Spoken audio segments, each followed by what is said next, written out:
All right, welcome back to Black Lodge Trivia Night. I'm Art. This is the Lord of the Rings Online, continuing the book quest. I'm going to try and play this off super casually, like I just didn't forget to hit record for the last 30 minutes. The good news is I was running around like an idiot and I couldn't find the thing I was looking for. So, but basically, if you remember last time we're here, we're in book 14. I thought we were going to be going back to Forakel. We're not yet. We came here to Laerdan, who, of course, is trying to help his daughter. I don't know if he's acknowledged that maybe his daughter can't be saved, but he was trying to use the Ring of Power Narchuil to maybe help her in some fashion. And it's probably not going to go well, but in order to help him, we need to go to a region, but he can't go to a region until basically he's ready to travel. And those require provisions, his horse, and I think his armor. So what I did was, but when I forgot to record, in order to get the provisions, we have to talk to the cook in here to get some lembas bread, but they don't have the honey they need. So we were sort of task rabbit to make a Trader Joe's run and get the honey over in Michael Delving. Another thing we need to do is we need to get the horse from the Rangers in Estelden. And when I went to do that, because I couldn't find the stupid honey, they said, hey, he needs, new shoes for the horse. The horse needs shoes. Can't just be any shoes, though. They have to be like dwarven works of art from Thorn's Hall or whatever. So what we're going to do is we're going to make our way to Michael Delving again. We're going to try and see if we can find the honey and work on getting the shoes. I don't know if we have to find the honey or buy the honey. I think we can just buy it. We have to basically find the master cook in Michael Delving. And basically, for much of the 40 minutes where I didn't realize I wasn't recording, I was running around Michael Delving wondering why nothing was marked on the map. Why am I too stupid to figure out where the cook is? General self-reflection like that. How am I such a failure that I can't figure out a 17-year-old game? Etc., etc. But this time, I have hit the record button like a goddamn professional, so it's all good.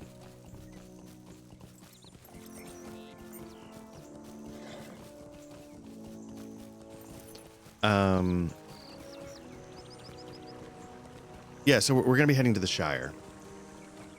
And I think a lot of people that are fans of this game, and I don't think this is a shocking hot take, a lot of people that are fans of this game, I think, might believe that the Shire is the best realized, maybe, area in the game.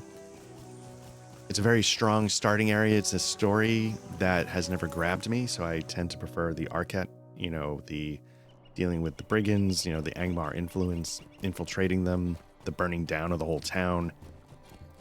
I've always just found that story a lot more gripping. How can I be of service? And so, it seems dumb, but, so that's sort of what I stick with. I want to go to Westbury. But the reason why I sort of mentioned is because I thought it was interesting because, we do a lot of tabletop RPG stuff on this channel. That's the main thrust of the channel. We've done some, I've GM'd and soloed it on the channel. I've soloed the One Ring 2nd edition from Free League, and I'm GMing on the side with my side pieces, an adventure in the One Ring 2nd edition as well. And Michael Delving. That game also has like a strong focus on getting the Shire right, which I thought was interesting. It's like, it feels like, if you're going to get something right, you got to nail the Shire for the people that are making these games. Now, I know the creator of the One Ring, I think he's gone on record as saying, so one of the things I did is like, I made sure I could find the honey. So you didn't have to watch me stumble around for 30 minutes. I think it's up here. It's the one place I didn't like. I basically, you can see it's not marked on the map. Like, as far as I can tell, it doesn't mark, it doesn't mark the quest. It doesn't mark, this is where the traders are. And if you're on the mini map, you can see it, but you can't zoom out the mini map to sort sort of get a better feel of what you're looking for. But we have to go to the expert cook and get 5 honey. Lovely day, isn't it? Anyway, yeah, the creator of the One Ring has gone on the record, I believe, as saying like he wasn't interested in capturing the world of Middle Earth. He was interested in capturing the world of the books. And it really is like a distinction, right? We need clover honey. We need 5 of them.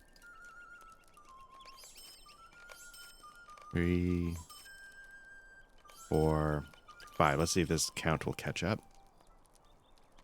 And yeah, so and if you're trying to capture the world of the books, then you absolutely need to nail the Shire. And like the starting adventures, like, you know, I played in an adventure a long time ago and it didn't go well. And the person who ran it said, yeah, I really think what they want you to do is they want you to start in the Shire. It feels like the game is really focused on that. Hello there. The background information, the world detail that they provide, it feels like it's really focused on the Shire. And he didn't want to do that because, you know, that just didn't grab his attention as much. Okay, so now we need to go to Tinadir in order to get to part 2, which is, you know, we've collected the honey. That's going to help them make the lembas bread for the provisions for the journey. Now we're going to get his horse, but the horse needs shoes. So I'll just show you where I went.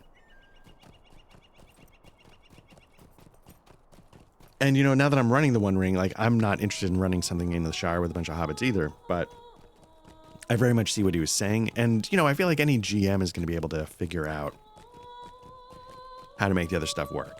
You know, that's not the end of the world. Especially if you're a huge Tolkien fan and you have the knowledge anyway. I don't. But yeah, so we had to talk to Nat Collop, and he said, hey, the horse is here, but it needs shoes. So then, ironically, I had to then travel back to Michael Delving.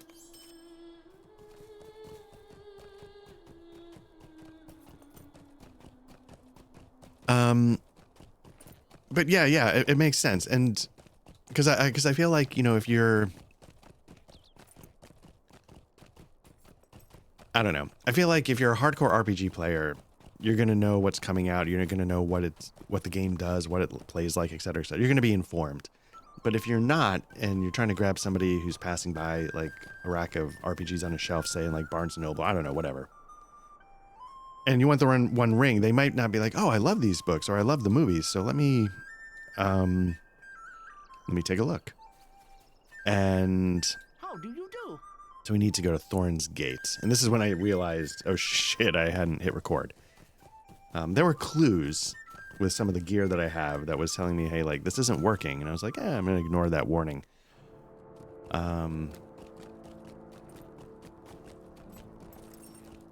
But yeah, anyway, so the One Ring 2nd Edition, hell of a game. And I hope they flesh out everything as much as they fleshed out the Shire in the early books. Like, they just did Moria, which is a pretty massive tome. But then they did something weird, which is like the included sort of campaign requires you to be like, and I again, I get this,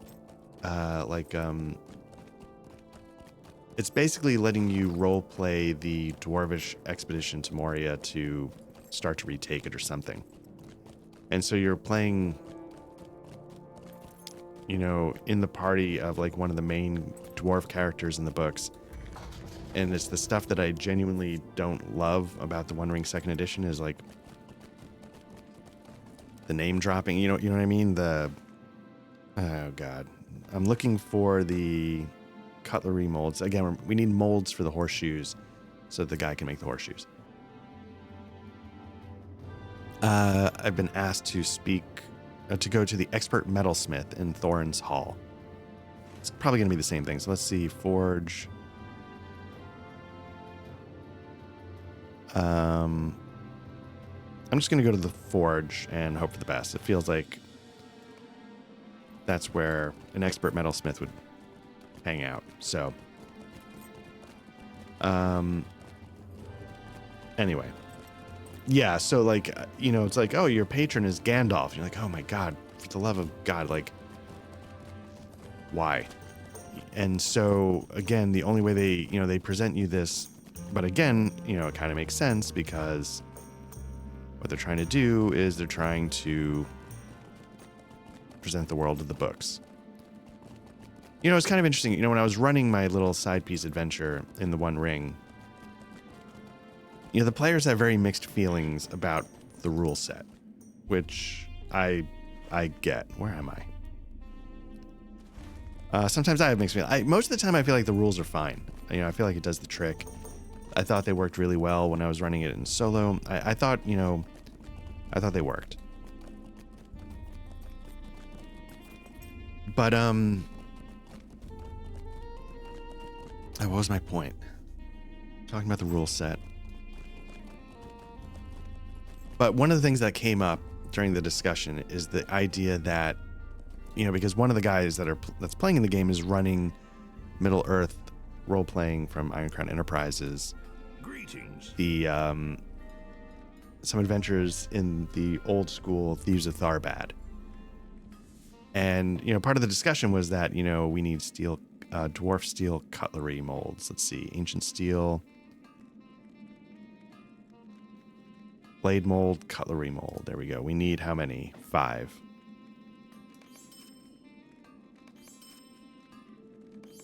And the thing that came up is that, you can't use the One Ring to run an adventure of, a group of bandits, patrolling the roads between Bree and, the last inn or whatever. You can't just do anything you want. Because it's not trying to give you, the One Ring's not trying to give you a sandbox of Middle Earth to figure out your own stories and your own corners of the world and stuff. And that's personally what I'm looking for. The One Ring, but I feel like the One Ring might not be quite as constricting because it wants you to play a good guy. But if you really work around it, if you put some real work in, you can make it so you're not just like, I'm the hero that needs to do the hero things. And that's the vibe I've been trying to get with the adventure I'm running. I don't know if it's succeeding, but that's the adventure that's the vibe I'm trying to get. It's why, I didn't push the players to pick a certain patron in the One Ring. That's sort of how it works. You sort of report to a patron. And the patrons, again, are like Gandalf, Bilbo. They're ridiculous. And then one is the mother of Strider, Aragorn, which also still feels like it's a little high up, but it always felt like the least egregious to me, so. We have to talk to Guladir at Gath Forthnear. Can I get there somehow? Estelden, I can. Look at that. I don't think I ever changed.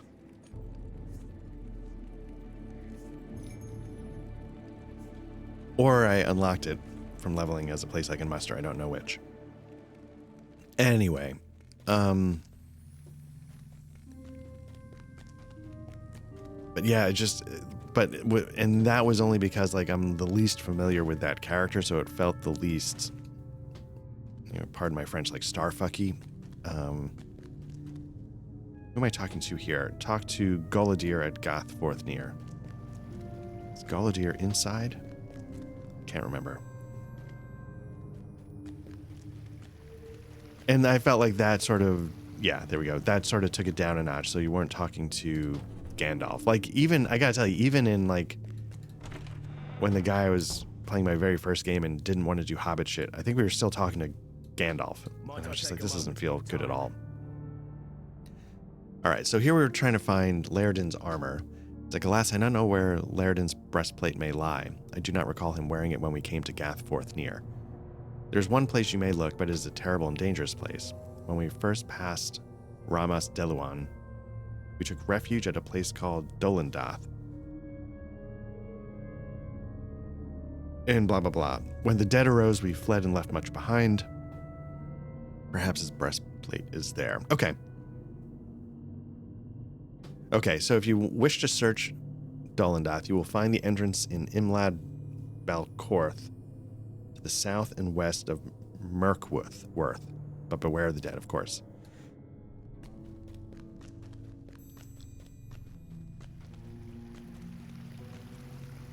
Anyway. Like, I don't think it's bad that the One Ring really models its game to force you to play a good character. You know, the conflict in Middle-earth is, you know, the shadow, right? You have to... So even if you're like a morally great character, you're probably not looking to get consumed by evil, right? Like, you're probably just trying to be left alone to work your hustle or whatever it is, right? You know, you're not trying to go too crazy. Like, I never sit there thinking Han Solo actually wants to be a mass murdering sociopath.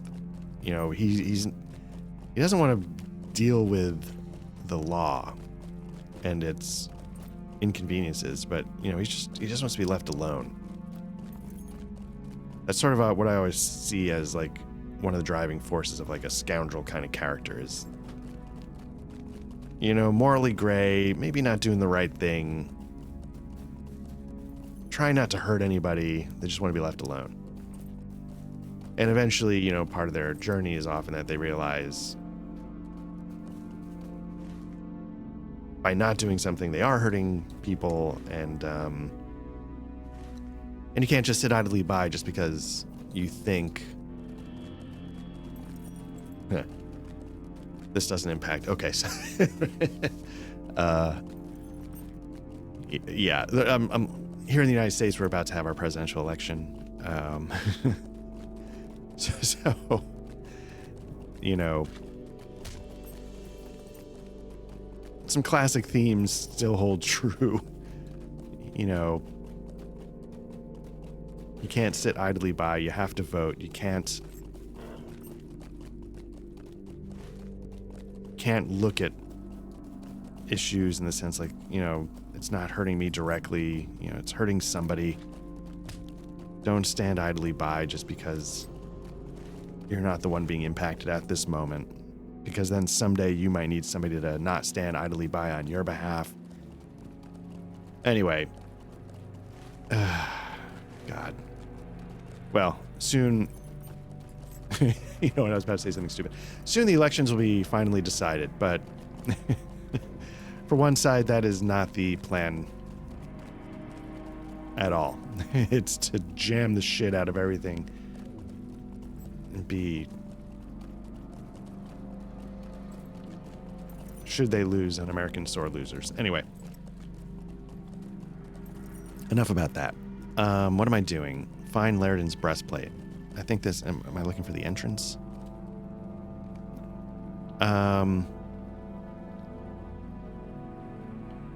Okay, so if you... Oh, it's meant for a fellowship, so I'm going to be going in probably into one of these tombs. And then we get it boosted up. I shouldn't make any of this political. It's not what this is about. But it's just very... I'm sure everybody's elections can be exhausting. I think the United States has found a way to make them exceptionally exhausting. I feel like...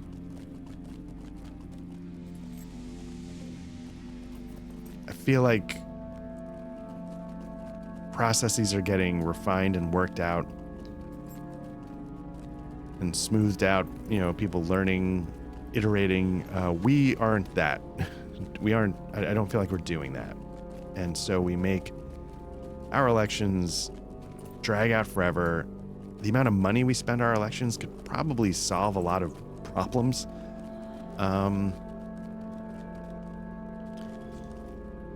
After a while, you're just like, oh my God, well, like, why do we do anything like this? And then, because we, you know, because forefathers felt like people are too stupid to be trusted with a vote, you know, we have our stupid electoral college, which then has only kind of done the opposite of, I think, what it's meant to do in the last, I don't know, however many years. So I'm going to see if I can even get out of here.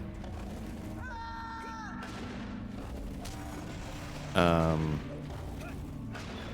don't think it's performing its role anymore. But what do I know? Again, I'm not looking to do this. Destroy the whites. And I just ran right into the same crack. I just want to...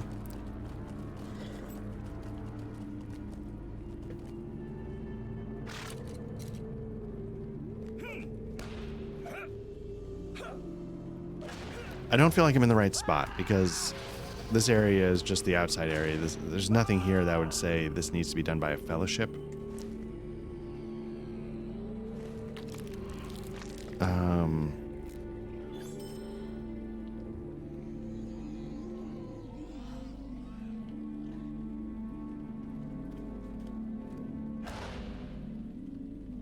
Lag's a little weird. It's a little all over the place, so...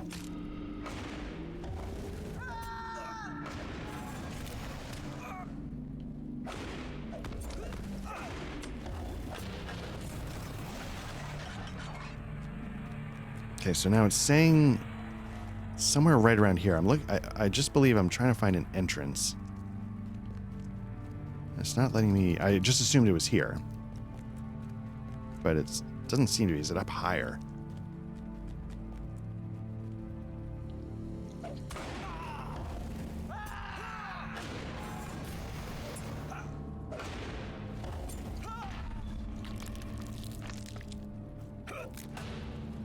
So anyway, apologies. Enough about that crap. By the time this goes up, we'll have some better idea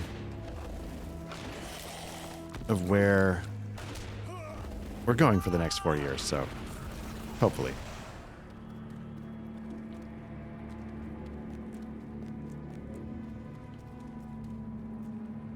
Wailing Ironbound.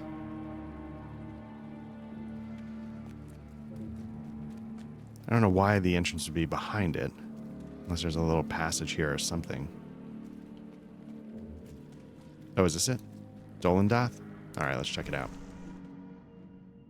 In the confusion which ensued during the abandonment of Dolendoth, many things were left behind by Golodir's company, not the least of which was the breastplate of the elf lord Laerdan, but other things lie there as well, best left buried. Okay.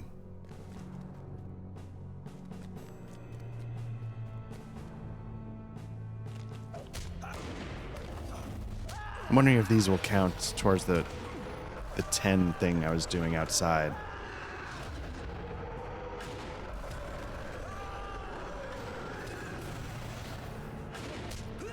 Anyway, like that whole rant, mostly fueled by the fact that this process is completely exhausting, and you know, maybe it's true for everybody.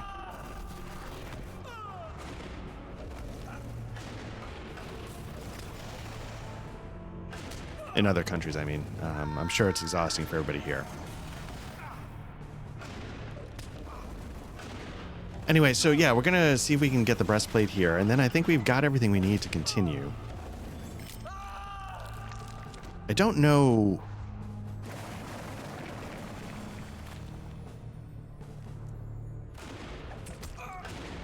You know, like I said, like I think the end game is to get to Eregion. But I don't know if Book 14 is literally prepping for the journey.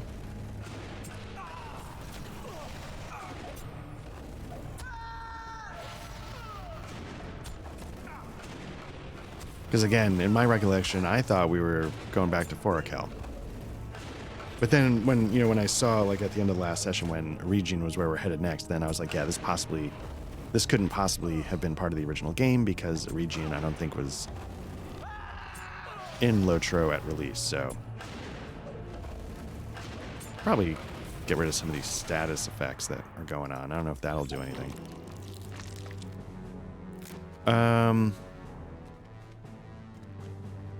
Searching for the breastplate, so I don't know if it's just a matter of like walking around or if it's killing the right guy.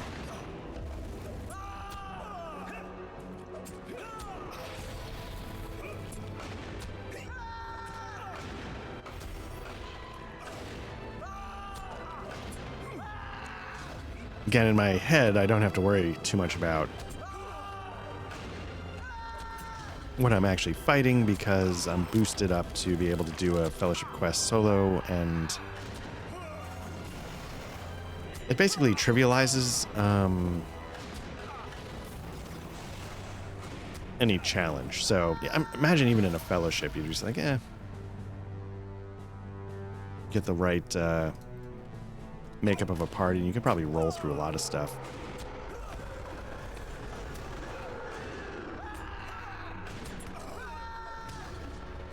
Now, Boar's Rush didn't hit that second guy. I don't know if it's because he wasn't in front of me.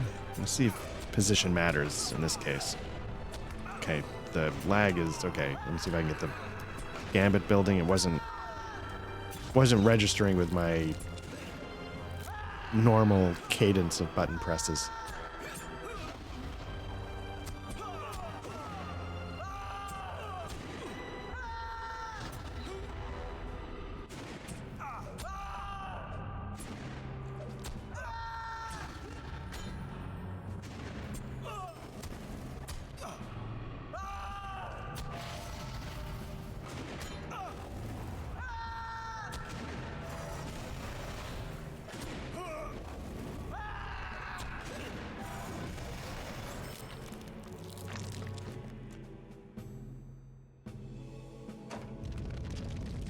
Okay, not here. Princess is in another castle.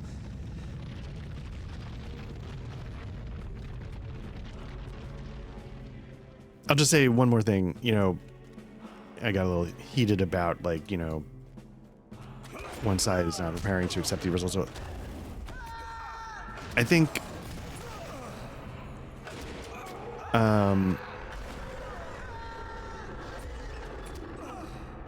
this is going to sound like a weird thing to say, but I think the ability to lose is an important part of democracy.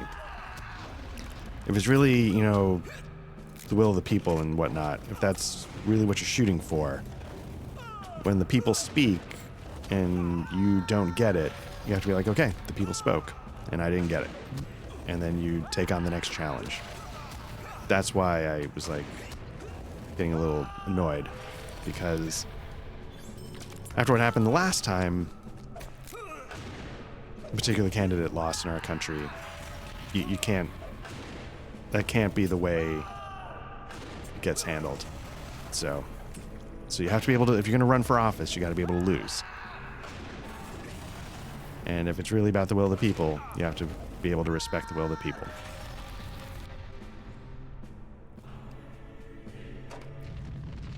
Okay. Something has awoken. That can't be good.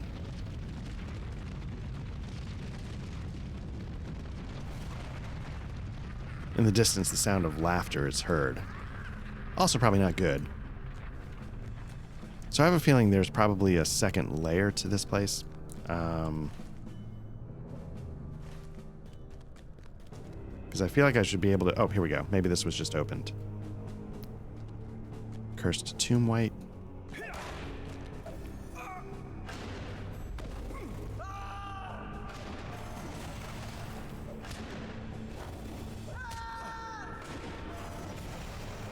And that's part of my issue with the Electoral College. It's because it...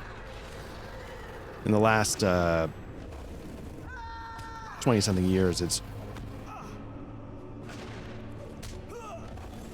overrode the will of the people twice, which seems far more frequent than I would imagine it was ever intended. What am I doing? Okay, here we go.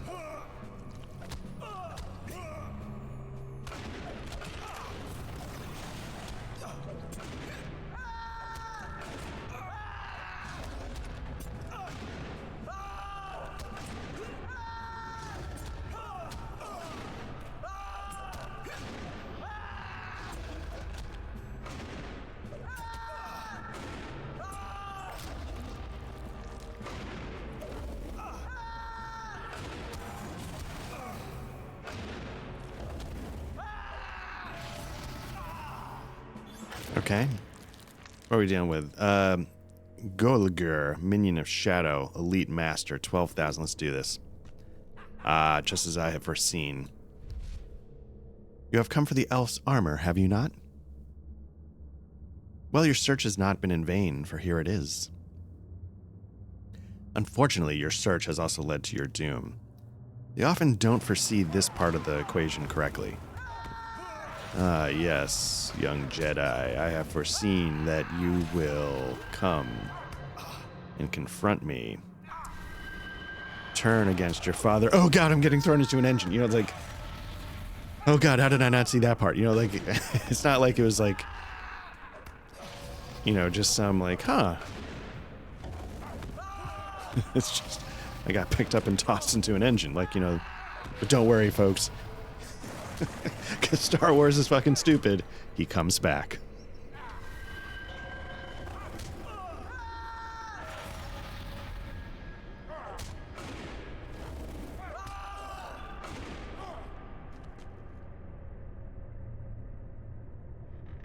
Elf breastplate.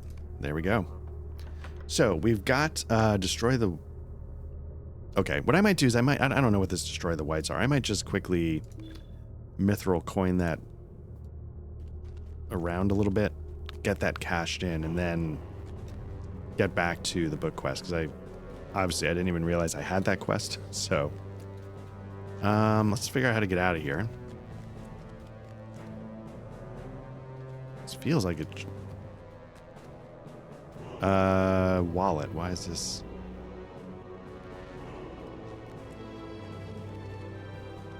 Okay.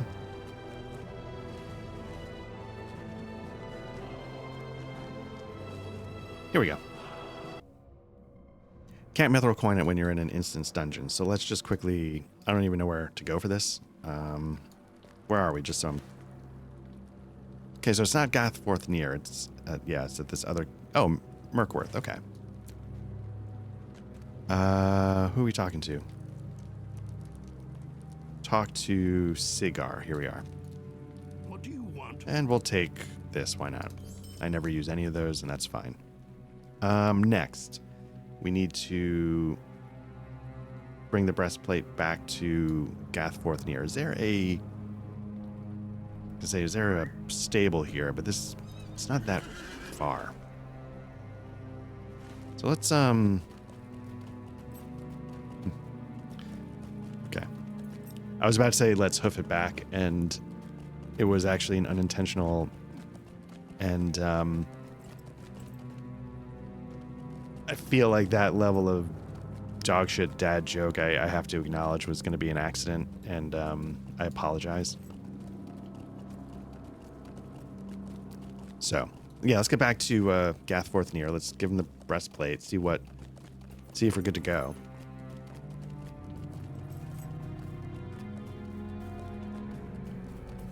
I will say too, this game's credit, or I don't know, maybe most, like when they give you a fetch quest, you can often guess that they're going to add a second layer of fetch quest to it, you know, draw it out a little bit.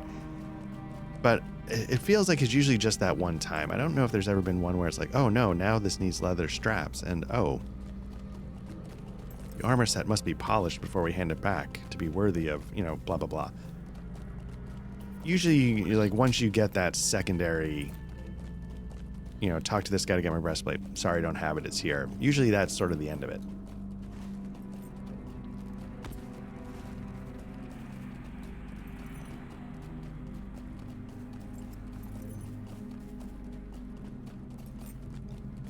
Yeah, I hope you... I was, you know... I know the last video game CRPG that we covered was Lord of the Rings Online. Matt's been doing a lot of... I don't know if it's still going on, but he was doing a good run of Bloodborne for a while on Twitch. I don't know if he snagged the videos, though, to put them up here. There's 2 games... There's 3 games. I'm never going to play Sekiro because I didn't care for it, but Dark Souls 3 and Bloodborne are the 2 games we don't have, like, a full playthrough of on the channel. Matt is... I'm not very good at Bloodborne, and the gameplay of it I don't always care for. So I was going to let Matt do that whenever he's ready, and I don't know if he's going to grab the videos and put them up. I had fun watching him on Twitch, though. Dark Souls 3 is also... If it's not Matt's favorite, it's Matt's second favorite, so I was going to let him do that as well. But I finished my Elden Ring Shadow of the Erdtree, and I did, you know, like a comfort food run of Dark Souls 1 start to finish. And so usually I sort of alternate, like, you know, 1 week Lord of the Rings Online, 1 week something else. And I have sort of focused in on what I want to try. I don't know how it's going to go, though. And I think I mentioned it's getting back a little bit to like a classic RPG, CRPG, but just wasn't ready yet. And, you know, some people seem to enjoy watching this, so I appreciate that. And I enjoy doing it, so I was like, yeah, let's jump back in. Let's see, 42. So we're going to take a hit on the armor. Is there any other reason? They're all worth the same, so I'm just going to grab one so that I can sell it. Okay, so we need to get back to Rivendell, and we need to get back to Tinadir. Can I fast? Yeah, okay. In the 40 minutes where I forgot to record, I actually used my muster in Evendim to get there, and luckily enough time has passed to use it again. So let's get back over to the stable master, give him what he needs, hopefully to make the horseshoes. What do you need? Oh, these do right nicely. Where better to get dwarf steel molds than the dwarves? Tell Master Laerdan that I'll send a rider down with Erel as soon as the new shoes are finished. Okay, so we don't need to worry about that anymore. Let's get back to Rivendell. What can I do for you? Where I don't know if we can actually... Can we get... The thing that always throws me about Rivendell is it's under the heading Trollshaws. So I'm always looking for Rivendell or, you know, I don't know what but not the Trollshaws. So usually I miss it on a list, but I don't think it was there. So we're going to get back to Bree. The Shire is usually a pretty good place to get around. Bree's a very good place to jump around. I'm wondering what other sort of hub cities there are as you get further into the game.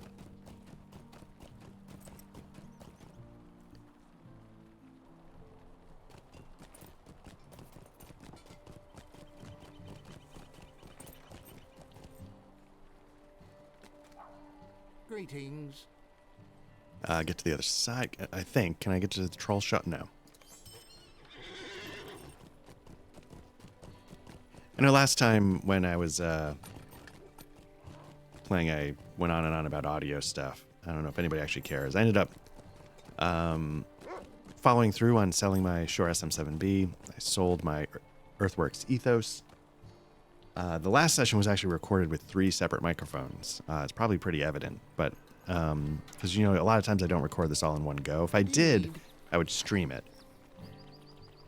But since I can't always do that, so let me just see. So again, like, you're looking for Rivendell, it's not under R. So if you go to the Trollshaws,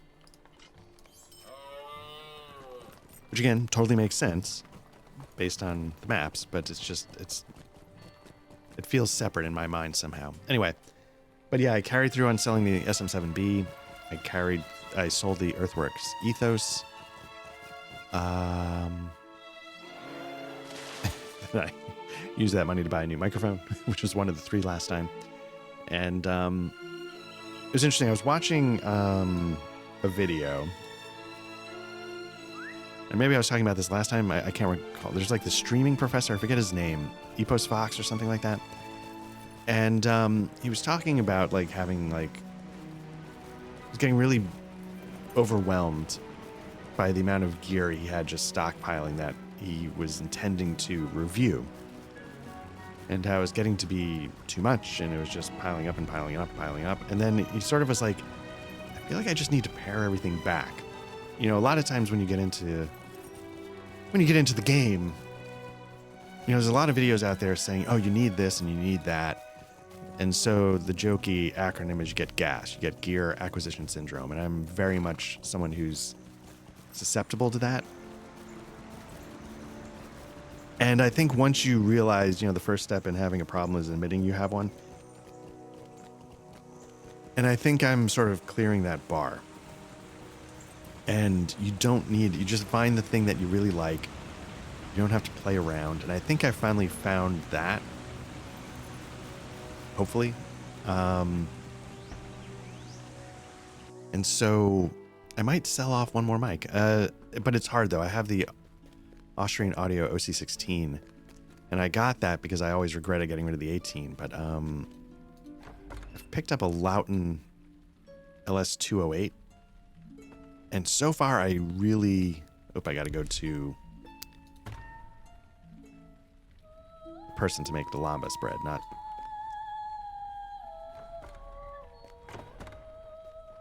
So, anyway. And if that sticks, I'm just going to get rid of almost everything. And if it doesn't, it'll be the OC-16. I'm going to hold on to Shure SM-57, though. Hail, friend, and well met. I was really impressed with what that mic can do for $100. You know, throw the right pop filter and a little EQ. And that's what made me realize, like, screw the SM7B, man. Like, and I think I was saying this last time, like, I can get the sound I always hoped to get from the SM7B from the SM57 at a quarter of the price. And it just made me realize, like, why am I killing myself? The SM7B. Well, I know why. It's because everybody feels like you have to, right? The door to Laerdan's room appears to be locked, and a note has been pinned nearby. One of the videos talk about it all the time. Everybody feels like they got to get the SM7B, and you don't. The note appears to be covered with Laerdan's handwriting. Black Lodge, I must apologize, but I did not think you would understand. Your tasks were little more than a diversion. Yeah, they felt that way. I have departed already from Rivendell and have taken with me the shards of Narchuil. I must return them to Narmaleth, or her mind will never be made whole. The love of my daughter, alas, must supersede all else. May the light of the stars shine upon your back. Honestly, I get it.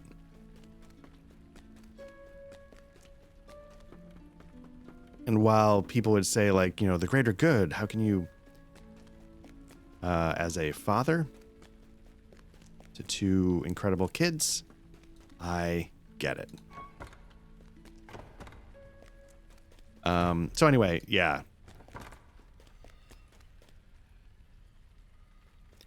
And I'll keep I have a SE8 small condenser microphone downstairs in the murder basement for the setup for when I like talk about books and stuff like that on the channel, and hopefully when I get back to streaming wargaming. Dark days are Laerdan has taken the shards of Narchuil to Amarthiel. This is dread news, my friend. The development forces our hand. Yeah, I guess it does. What do we got here?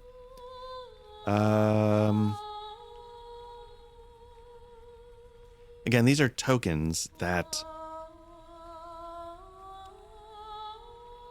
I guess could be useful because of their defensive properties, but I always, because the game's not hard, I always just take the one that gives you the 25 experience, because why not? You know, because I'm not doing a lot of questing. I need to get as much as I can from what I do, from what I kill. So makes it a little tricky.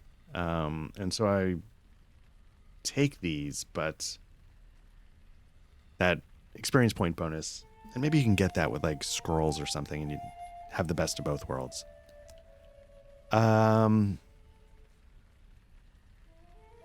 I don't know which is better. They feel like, do you block or do you evade? You know, is it physical mitigation or is it tactical mitigation? Like, again, it feels like 6 of one, half dozen of another on some level. hope is not in vain. There you go. Speaking of getting as much XP as you can, just dinged level 49. Getting close to the original level cap at release. Black Lodge, it seems that Amarthiel's tormentor succeeded in breaking Laerdan's mind. He has left Rivendell and seeks to bring the shards of Narchuil to Amarthiel in the vain hope of restoring her mind to Narmaleth. Time is of the essence. We must learn quickly how far ahead Laerdan is gone. We must try to overtake him before he can complete his purpose. Speak with Ladrakon, the stable master, at the stables to the west of here. He will surely have seen Laerdan. All right. Again, as a father of two, I get it. I gotta tell you, it's been kind of nuts. Not just like Black Lodge stuff. We've, trying to squeeze in recordings when we can. The last thing we did actually was really fun. We did another session of English Eerie, which we did about a year ago, last spooky season, last October. English Eerie is a rural horror, like rural horror narrative storytelling, journaling, solo kind of game. Matt and I, you can do it cooperatively, and the idea is that, you each take turns telling the next bit of the story. But then Matt and I tried an experiment where he ran it. So the information that's presented in the pre-written stories gives you a list of secondary characters, it gives you a list of obstacles, it gives you a list of clues. It gives you things that if you're playing, you know all of it ahead of time, and it's up to you to shape the story, which was fun. But we were also curious what it would be like if the player did not know those things.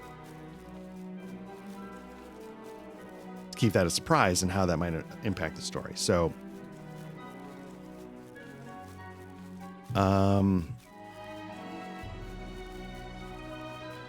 and I think we thought it worked quite well. So we sort of decided to give it another try, but this time we're going to have the whole crew on.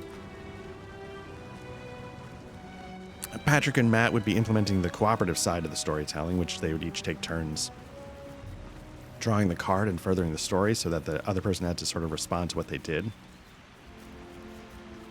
And while that was going on, I was going to be keeping bits of information secret, withheld. And we were having a good time, except I don't think I was doing a great... I didn't do 100%. I feel like I could have done some parts better with some of the card draws and stuff. I didn't really use them to advance the horror, even though I might have used them to advance the general story. But maybe it lets us build on something. So I'm hoping we can finish that pretty soon. But at the same time, there's a lot of things that we've sort of had dangling, like the Cold War spy game, just because we've had trouble getting all three of us together on the mic. Let's see. You seek the news of Laerdan. He came to me 2 days ago seeking the use of a horse. He said that Master Elrond had given him leave to seek the traitorous Amarthiel. That was not the case. Please tell Lord Elrond immediately. Okay, we're heading back, baby.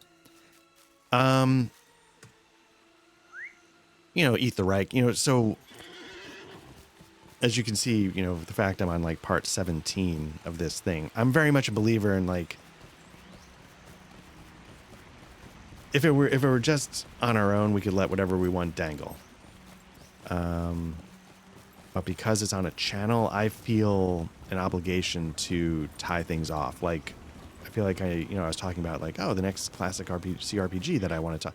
I feel like I should do one more video on Darklands before I do anything else to at least tie it off. Maybe someday I'll come back to it, but I want the Let's Play that we have to have a concluding thought for the time being. I feel that's very important. And so I'm hoping, we can get some of these things wrapped up because, if my Cold War spy game gets wrapped up, then Matt gets to take over and do some Delta Green or whatever it is, So, but we did feel like we wanted to get a little spooky season in when we had all three of us on the mics, and it's been kind of nuts for all three of us. So, like, the idea of prepping sometimes is like, oh my God, I just don't have it in me.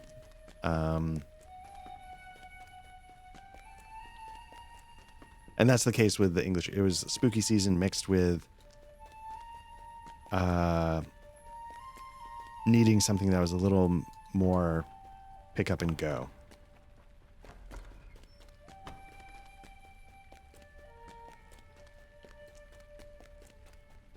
Let's see. Oops. All over the place here. Book 14, Chapter 2. Will you lend me your aid once more? The news becomes more dire with each passing moment. Alas for Laerdan. There is no time to lose. We must act at once. Will you lend me your aid once Chapter more? 3. Your news is most distressing, Black Lodge. I fear Laerdan's will was broken under the torments of Amarthiel. You have my approval to search for Laerdan's room for anything that reveals his full purpose. I fear there's little time for brings the shards of Narchuil to Mirabel. Amarthiel is sure to be waiting there. So yeah, let's go check out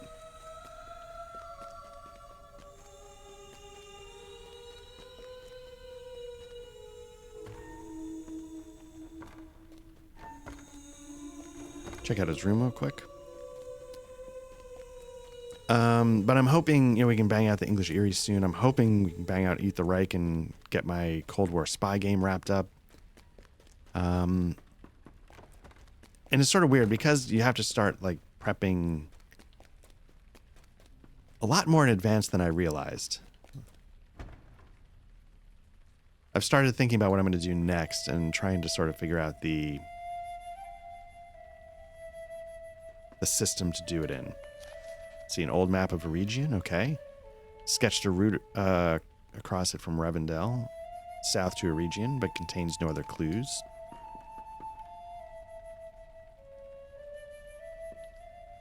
So I examine the map. Am I not allowed to examine the journal? Okay, coil of rope. You find a coil of rope with Laerdan has clearly intended to take with him, but apparently overlooked in his haste to leave. Okay. Pack. Pack was evidently left behind intentionally, for it is terribly worn and would likely not have survived a long journey. Okay. Examine the journal. The journal contains many entries, but it lay open at one particular passage. The entry the journal was open to detail Laerdan's imprisonment at Samath Baul and his torture at the hands of Amarthiel and her minions.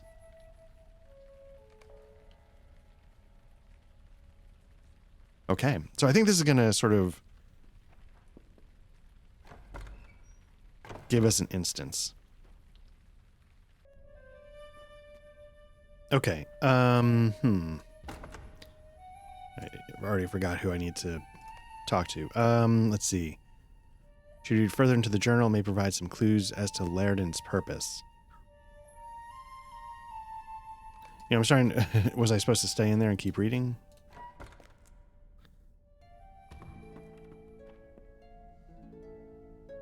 Okay, here we go. It is going to be an instance, like I was saying. It's just not what I was expecting. Here we go.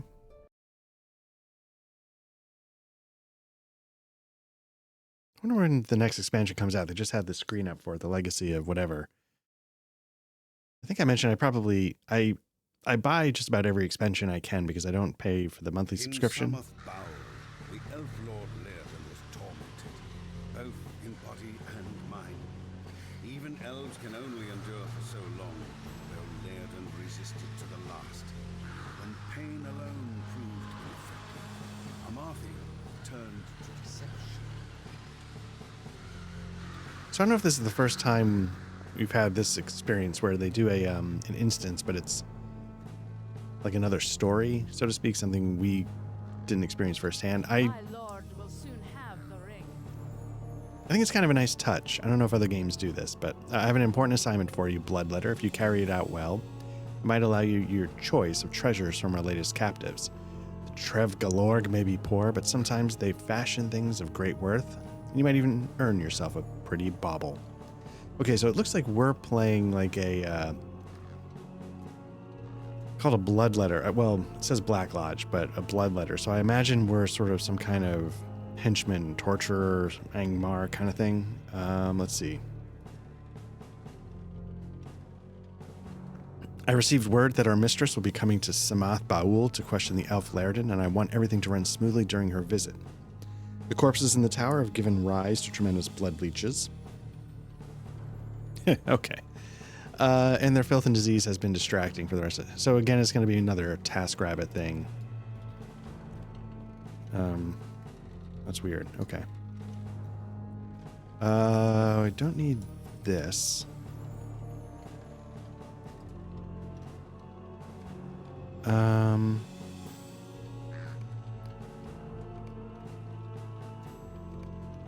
But why is it not?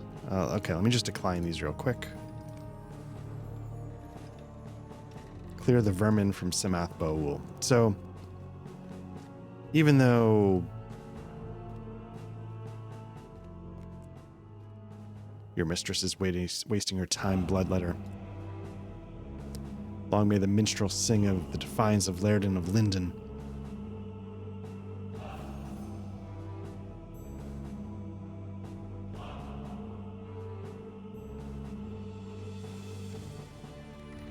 Target prisoner. I wish they just sort of had come up with something a little more interesting to motivate. So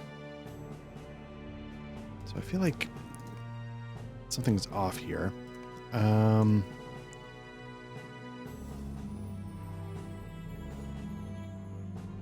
So I feel like, oh, you know what? I wonder if it's because I'm a different character. It doesn't bring over my my UI settings. And that's why like things are way up there. Things are, you know, that used to be centered and bigger. I think somebody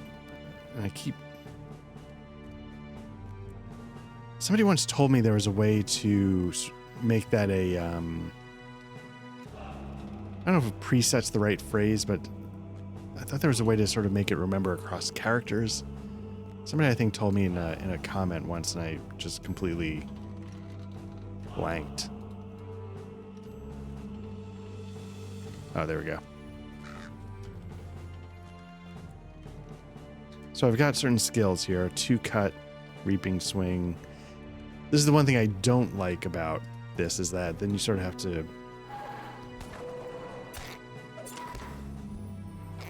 it doesn't mean anything, so why make me do different, you know, skills and cooldowns, and just sort of handle it the way you did with the memories with Sarah Oakheart.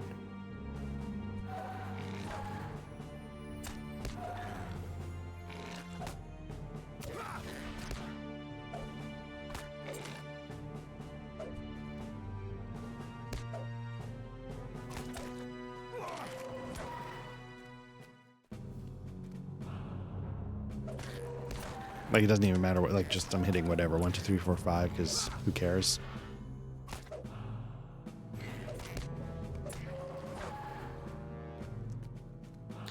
It is enough that you are Trev Galorg something something.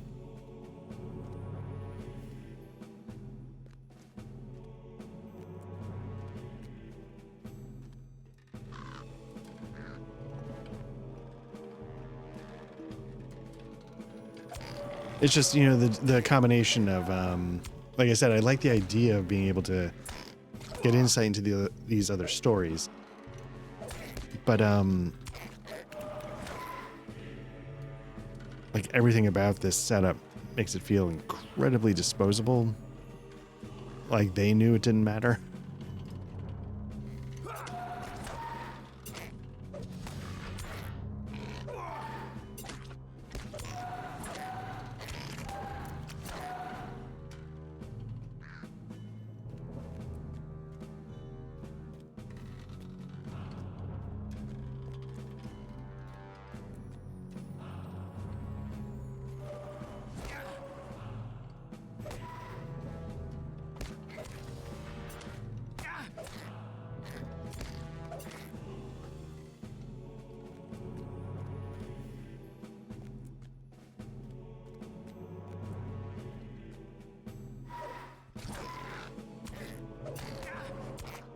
I wonder if these are part of another class or razor sharp.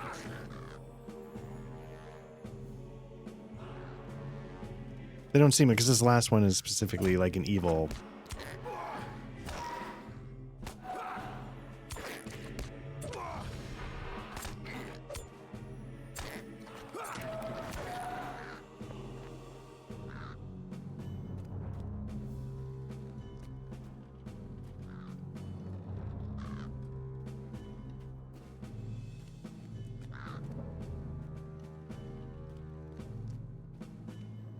So right there, like I'm not touching anything, and for some reason it just started spinning.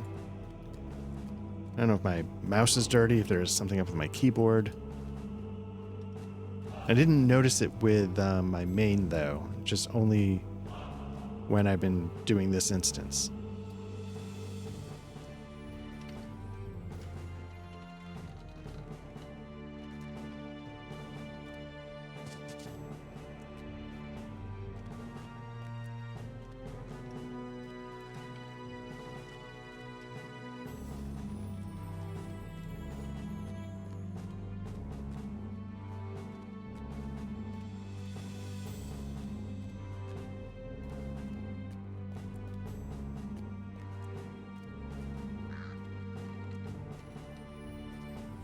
Show you pain.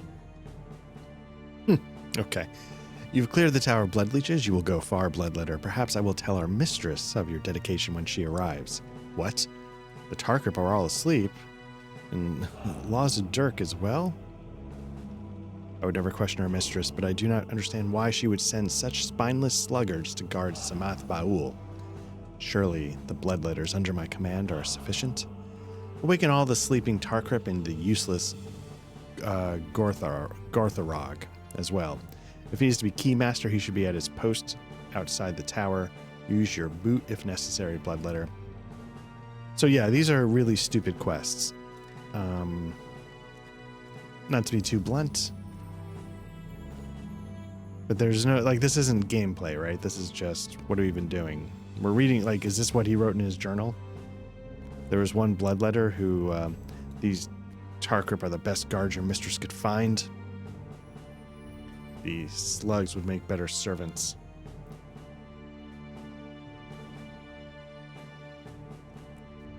Like, yeah, there's no way this is what I'm reading in his journal.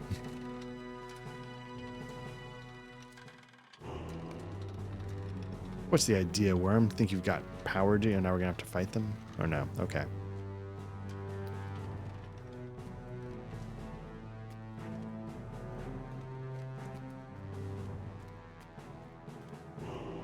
Have mercy, you have to let us out of here. Yeah, because if you remember, I was just here 2 minutes ago, and it made me go all the way to the bottom and all the way back. Now I'm going all the way to the bottom and all the way back. This is kind of poor.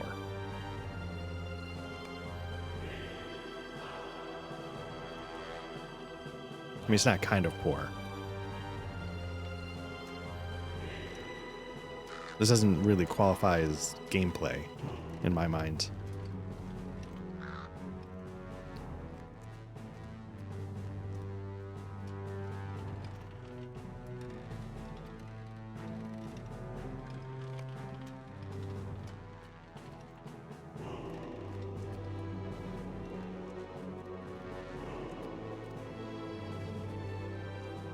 I am kind of curious, now that we're sort of officially out of the original game, am I going to start noticing a lot of these things slipping? The guardhouse? I'm going, but don't let me see you when I come back, puny one.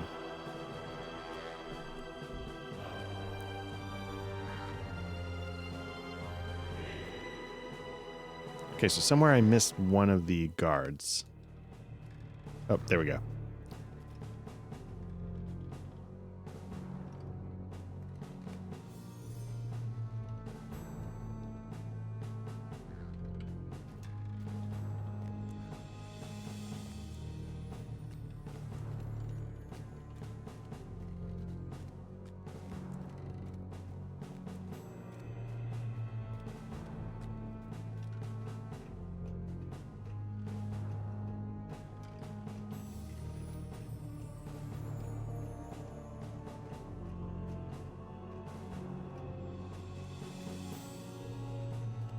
Wonder how hard it is to construct quest stories, etc., in this engine. You know, I assume, you know, like, I don't have any experience designing. I've messed with the original Neverwinter Nights toolkit. It was a lot of fun, and I could see that this is sort of,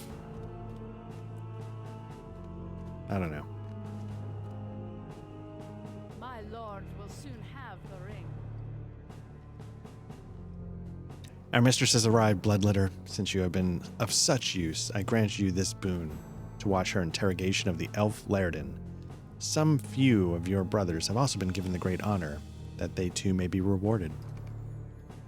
Let us watch the interrogation, bloodletter. This should be amusing. Okay, so we've got Amarthiel and Laerdan.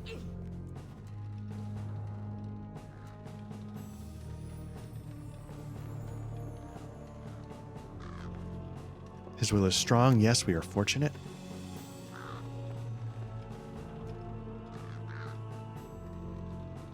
Fortunate? I do not understand.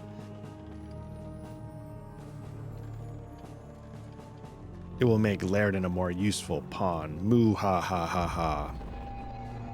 Narmaleth. Oh damn.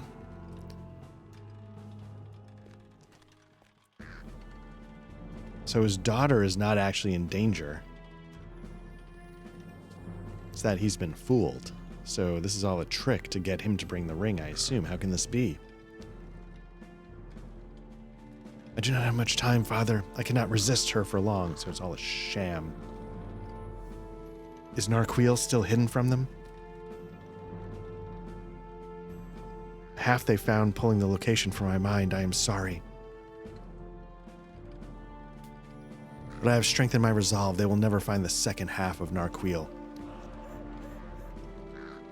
My daughter, why do you cry?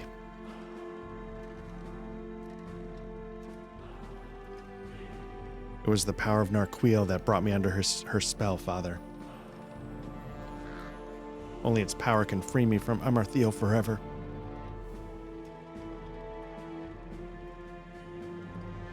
But the ring lies sundered, broken in two. Its power remains. If the two halves were brought together, I could reforge Narchuil. I could save you.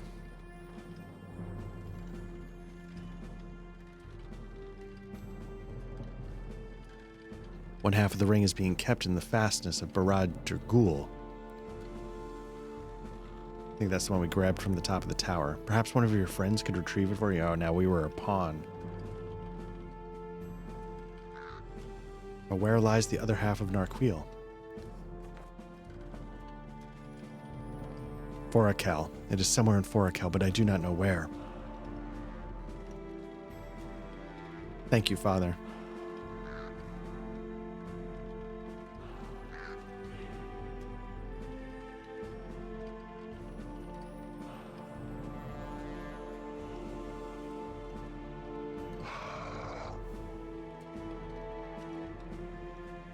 So the other half of Narchuil is somewhere near the Ice Bay.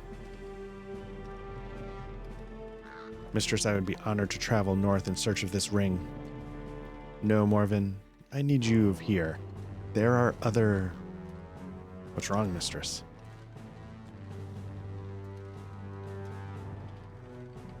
Luzadirk is dead. Laerdan's allies or something. Prepare yourself, Morven. Your death will be of some use to Angmar. Oh.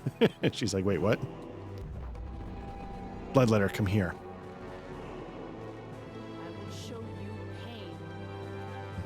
You heard our mistress. Allies of the elf will soon arrive to bring him to freedom. Return him at once to his cell, Bloodletter. We will not give his friends the pleasure of seeing him alive. Bring Laerdan back to his cell, you others. Search these bodies for anything useful. So is this what I did earlier? Is this when I rescued him from the ruins of Enumenas or something?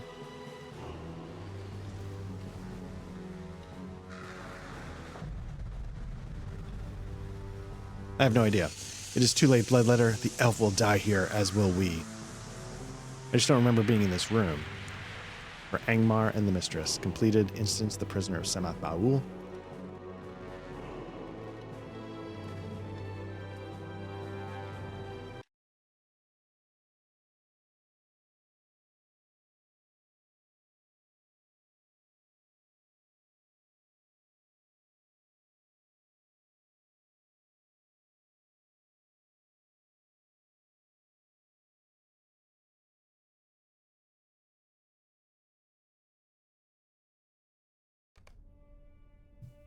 Okay. Finish reading the journal. So that's sort of from the the Saving Private Ryan school of stupid storytelling. So obviously there's no way Laerdan would have written that in his journal. There's no way his journal could be used to tell us about the switch, that his daughter was just a ruse to fool him. Obviously, it's kind of dumb. So, let's see. In his journal, Laerdan refers to his visitation by Narmalith as an epiphany. He came to believe that he could free her by giving her Narchuil, the ring of Amarthiel. Okay. So that's not I don't know, who am I to say one way or the other, but that's, for me, that just doesn't make any sense as a avenue to tell that story. You have to choose one. I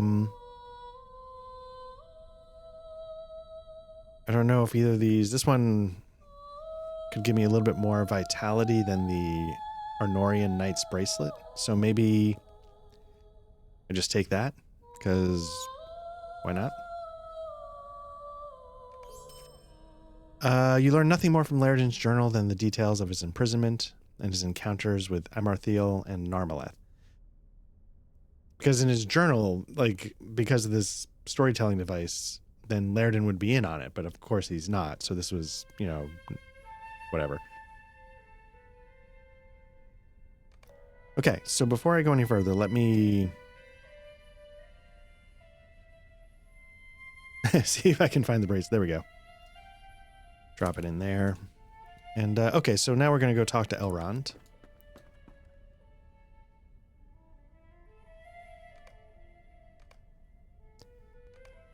Yeah, because now everything's back. Yeah, I need to remember and try and figure out how to get those interface settings good to go.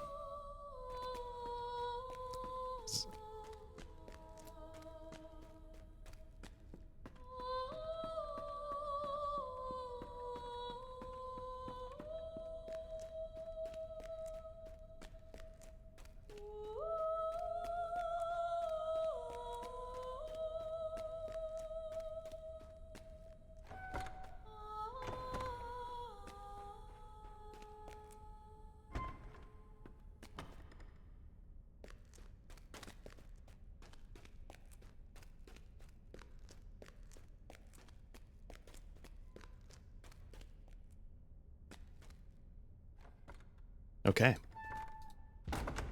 Let's see. Book 14, Chapter 5. Hope is not in vain.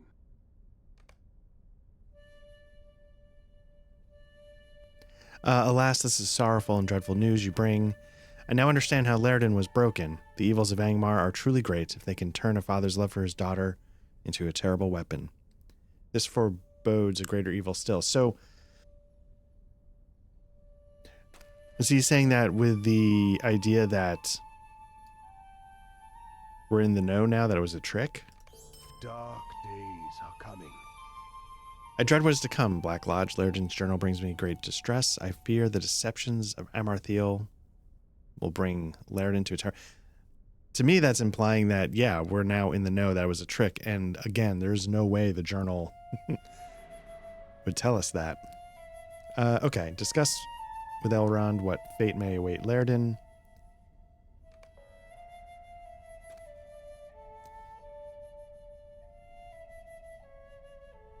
Okay, this is going to be another instance. I guess so.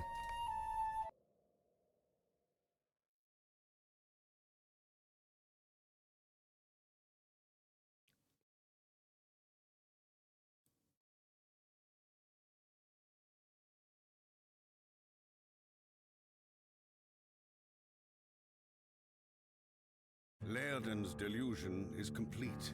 Once Narchuil is restored, he will give it to Amarthiel, hoping to bring back his daughter. In folly, he will doom Eriador to fall beneath the shadows of Angmar.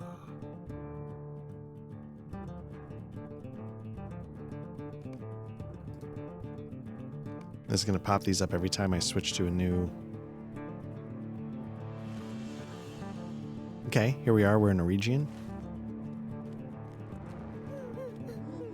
A voice cries out, "Father, where are you?"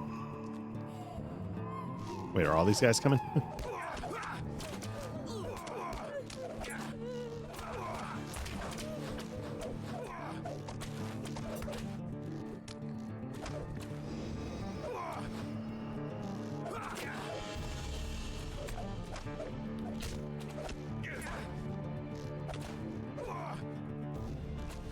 Couldn't tell you what I'm doing.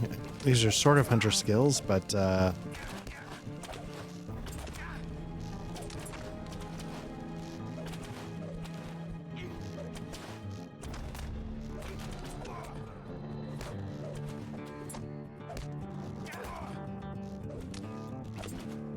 it just, they don't matter.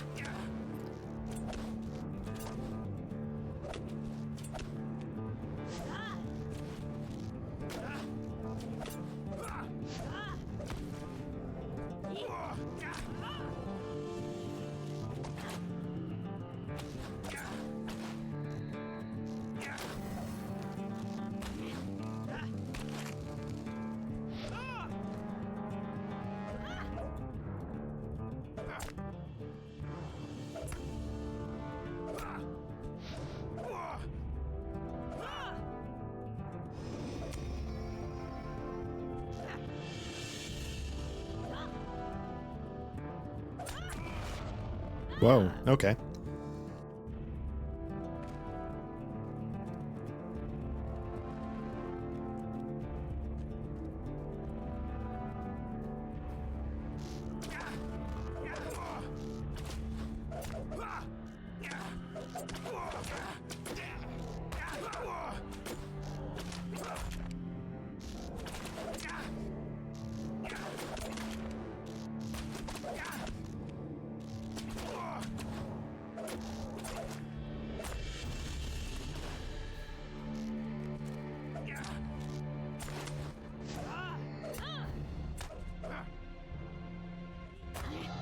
So yeah, the elf trick's gonna daze him. I mean, again, who cares? But why not? Throw a dagger, why not?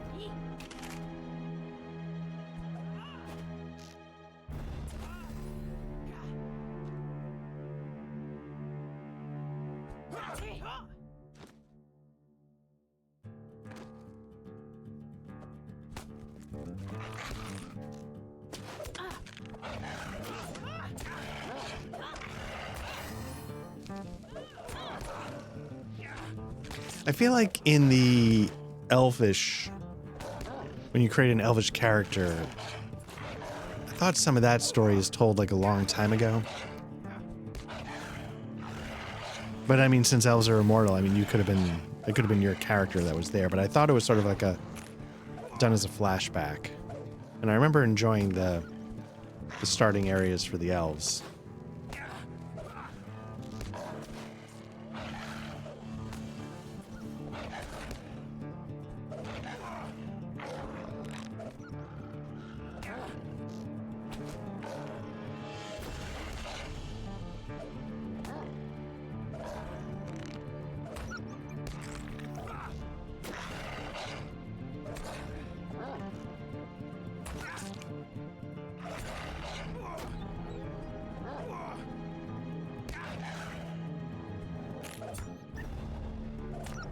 Oh, okay, I've got a self-heal. Okay. Not that it matters.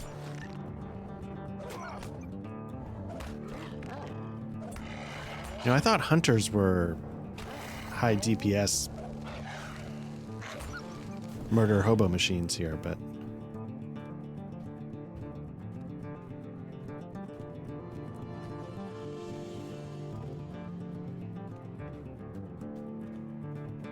Can I just run past these guys? This is a little... The voice wails, "Father, I am cured. Will you not come to me?"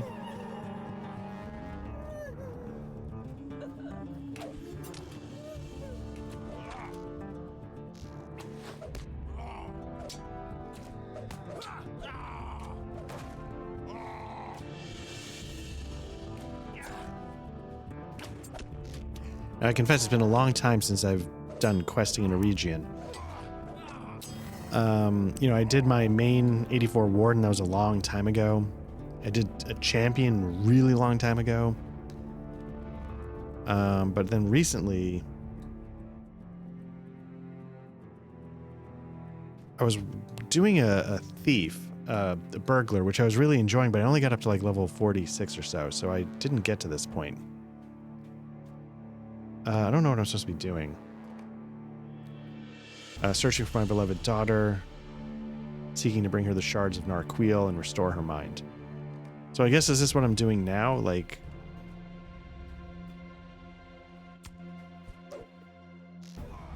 So is this what Laerdan's up to at the moment while I am back in Rivendell? Now the weird thing is that if I was bringing them Narchuil, wouldn't they welcome me? Or would that make it too obvious?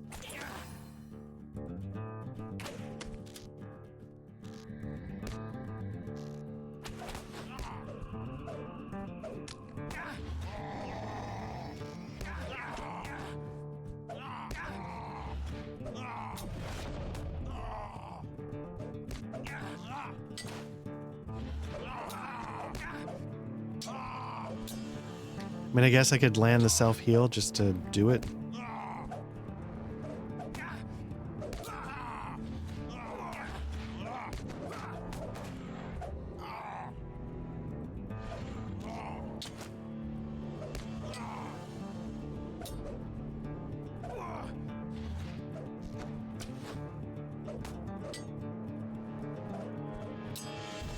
Now, I didn't recall these quests of like going back in time or, this stuff here with Laerdan's current stuff, but I do recall, I think, a few things that happen in a region.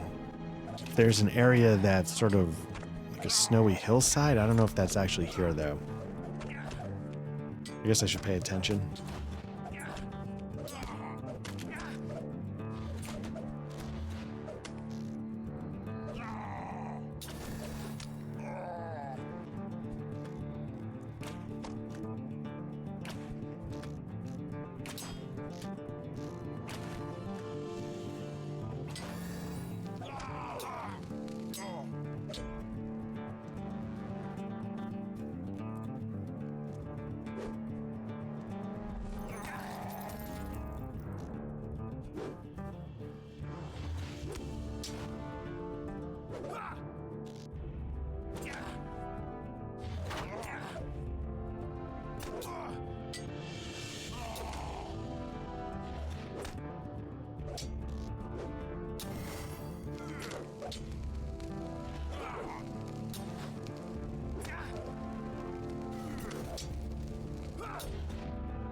I don't know if this is the right direction, but I'll just keep heading up, I guess.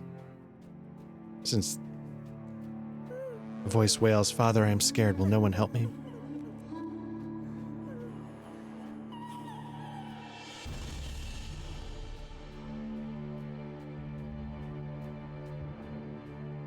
Yeah, I thought somewhere in this area, and if it's not here, it's in this general vicinity on the map. There's like a snowy area with like an old library or something in the side of the mountain or something. The darkness is all about me, Father. Welcome, Father. Your Narmaleth is gone, a phantom devised for your ensnarement. But Father, come, Father, will you not give up that burden you bear? So be it. My men will recover Narchuil from you. It seems like you could have gotten it from me if you had just stayed dressed up 2 minutes longer. Okay.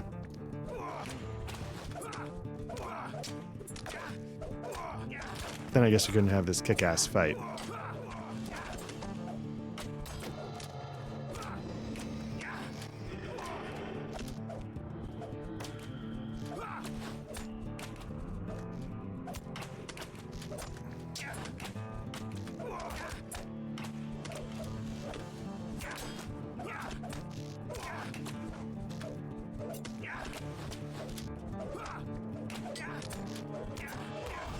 I guess I'll self-heal just to... Looks like I was starting to drop down a bit.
Okay.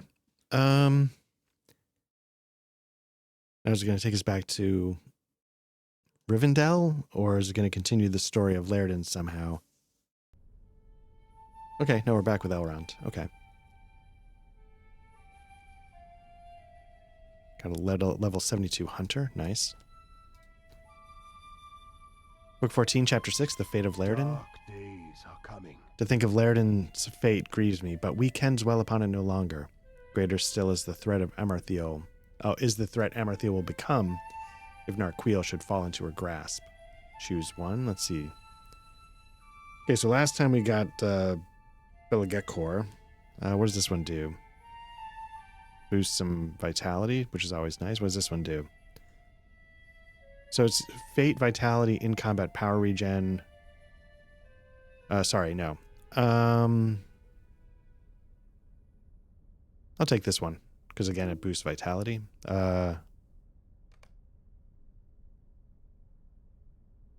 know, I might not have any space in my. Do.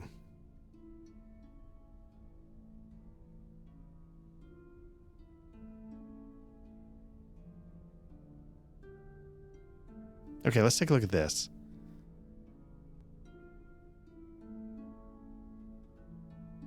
Evade rating, finesse. Okay, so let me just okay,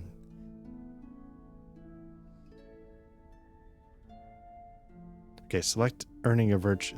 Select an earning virtue before use. Okay, how do I? You know, I probably should be paying more attention to this. I've got 7 points available. Again, it just, I mean, it proves that maybe like none of this matters when you're just doing PvE. What's this? Physical mastery? Yeah, why not? Or, well, what's this? Earns the skill Defiant Challenge, enabling the Warden to draw a threat and attack many foes at once. That could be nice. Take that. What's this? Careful shield work. Further reduces damage reduced by shield up. Max that out, why not? I do like the idea of being durable, even though it's probably going to make it slower. What are these? Redirect ire. Deflection makes you appear more rather than less threatening. Critical protection, okay. Careful blade work. War cry. Oh, this could, fist gambits. That could be useful. What do I got? 3 left? Why not? Okay, perfect. So now these are race traits.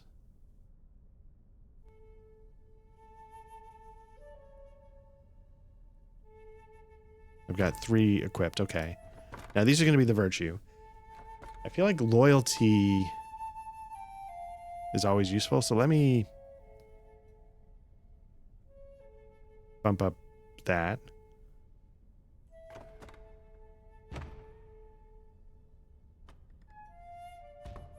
And then if nothing else, maybe hopefully that at least gets me enough space to, oops, complete the A quest. strange fate brings you hither.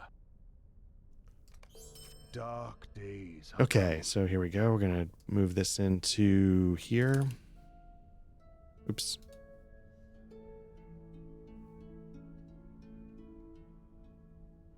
A strange fate brings you hither. Okay, Book 14, Chapter 7, The Ravages of Time. I have little doubt of the enemy's intentions, though I do not know whether they will bear out. That is our one hope. There is much ring lore of Eregion remaining here in Rivendell, for I myself wrote it, and much has been brought here thanks to the efforts of many. Sadly, this lore reveals little that might tell us of Angmar's plans. Fortunately, my study of the lore has revealed one clue, a name. This name is Eglaimir, undoubtedly an elf who was a trusted friend of Celebrimbor. He may have insights that will aid you, and if he is still to be found in Middle-earth, he may be in Celadrim. Celendim. Many elves visit there before heading further south to the Grey Havens. Travel there, and if you find him, see what aid he can be to you in your quest. Okay, so I think if it's Celendim or Celendim, I think that's sort of part of the elvish starting areas. I think the elves and the dwarves may start in a similar place, and then the dwarves go to Thorin Hall. And then the elves go to Kellendim. So let's make our way yeah, let's make our way there.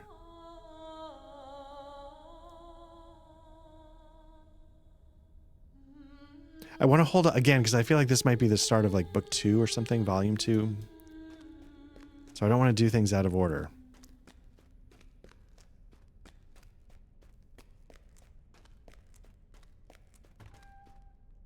Again, I don't know why I'm drifting like that. Okay. 'Cause this is still volume 1, right? Yeah.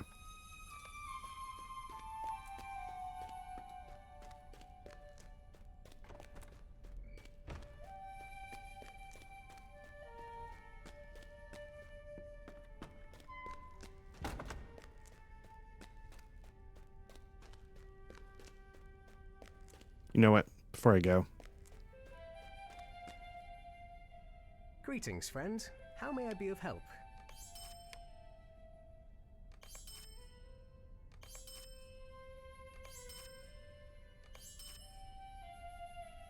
Bonam. Okay, that's faction.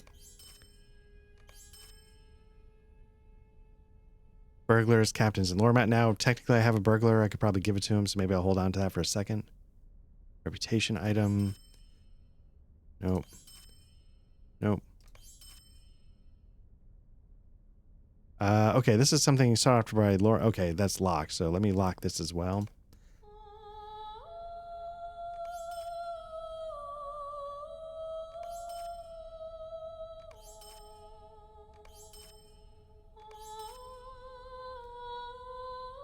This is a pocket item. Again, I'm going to stick with the thing that gives me bonus XP.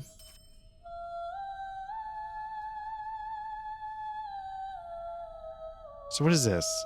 Saka type. Minor essence of vitality. I assume this is going to be something for like a legendary weapon. Oh yeah, I locked that. So I'll hold on to that for now. Now this is something I'm going to be able to use in a level. Maybe I'll hold on to that.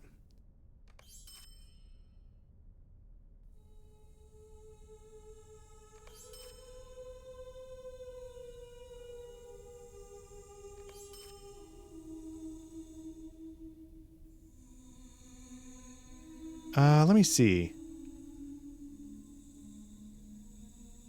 Yeah.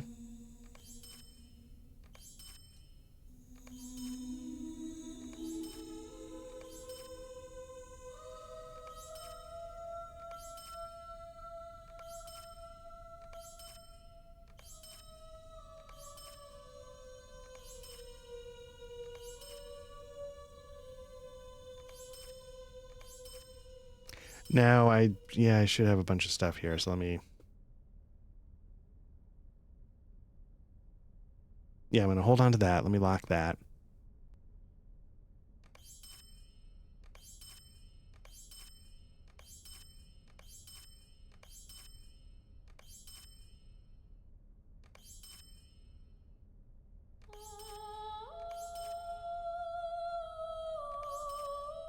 Okay. Cool. Hopefully we've thinned out the... Ugh, man. What is this stuff? Yeah, you know what? I'm not doing that.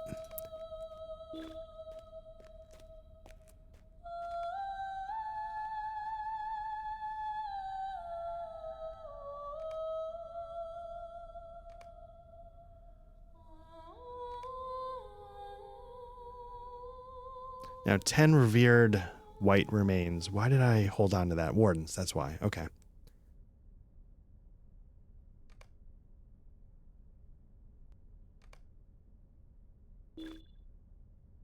Yeah, because I think the keys are something you have to buy, and I'm not going to... I just don't care enough. Again, further reasons why I buy every expansion, because I don't want to deal with the stuff that is here because it's free to play. Now, why can I not sell this?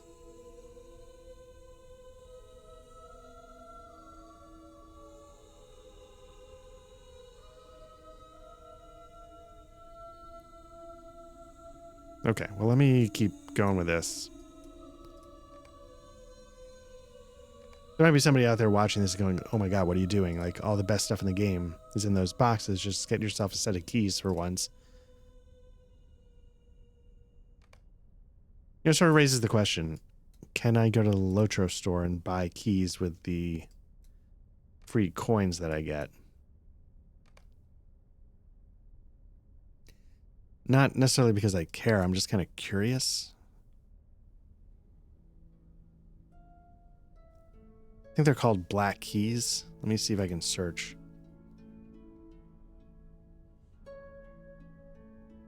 Black steel key. Okay, yeah, I guess you can buy... what do I got? Got 18,000. I guess I was spending them for a while here, so... I guess just out of curiosity, let me buy...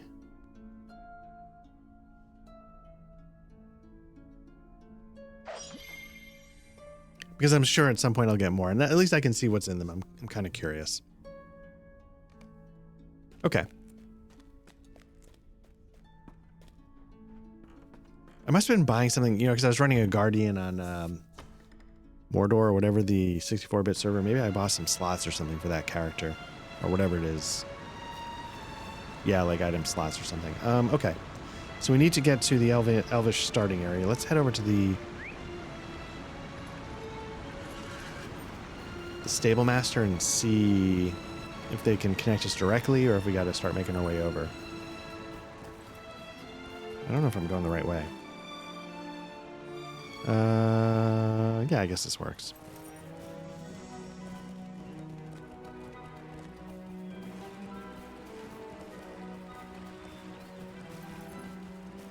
I really do hope the 64-bit server tech comes over to everything. Again, for a little while, I was seeing a lot of videos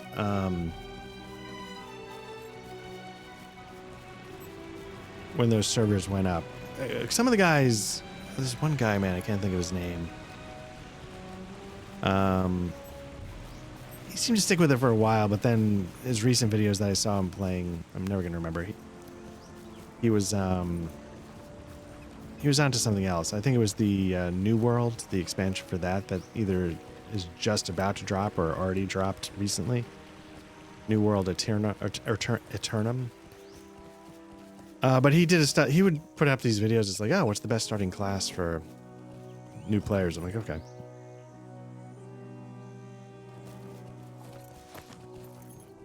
What can I do for you?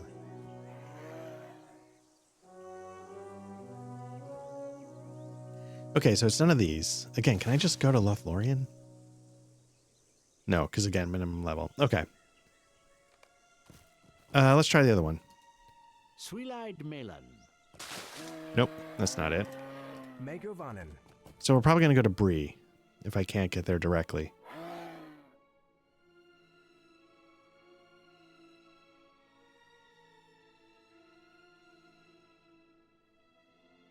Okay.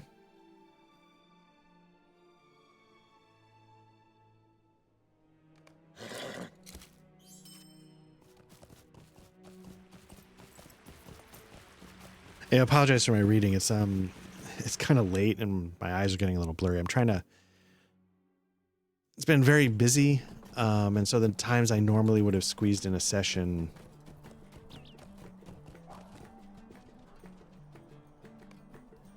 it was a good busy. I was going on earlier about how we're about to have an election. My son's in college. He's a first year student, and can I get to where I'm going from here? Yep, here we go. He's a first year student, which also means he's first time eligible to vote in an election. He turned 18 over the summer.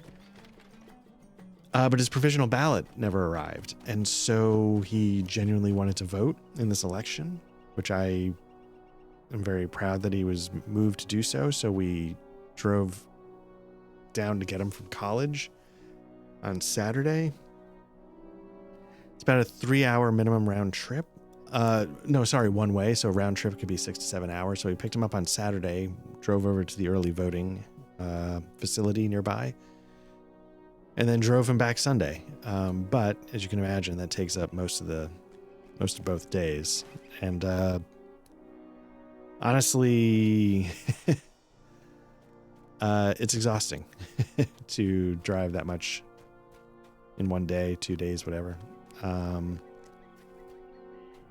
So what am I looking for? I'm looking for Eglamir. Is he on the dock? There he is. Okay. Here we go. You ready? What? Ugh.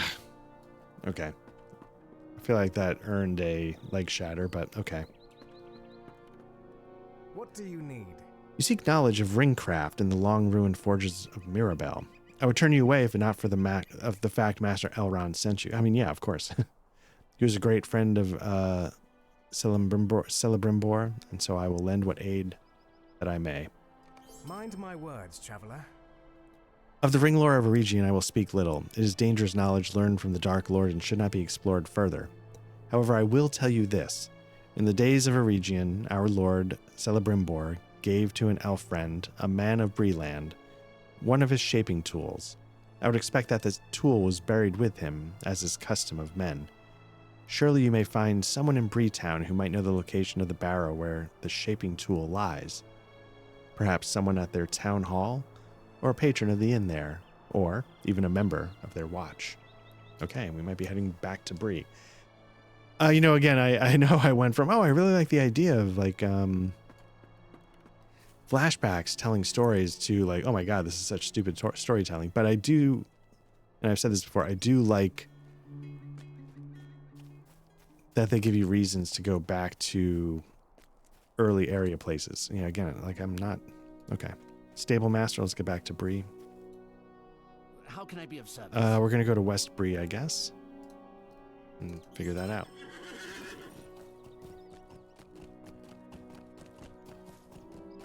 Anyway, it was good. It was one, very proud that he took such an interest in voting. I hope that continues as he gets older. Two, let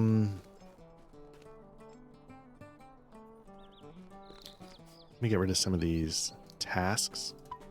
Bunk, bunk. Okay.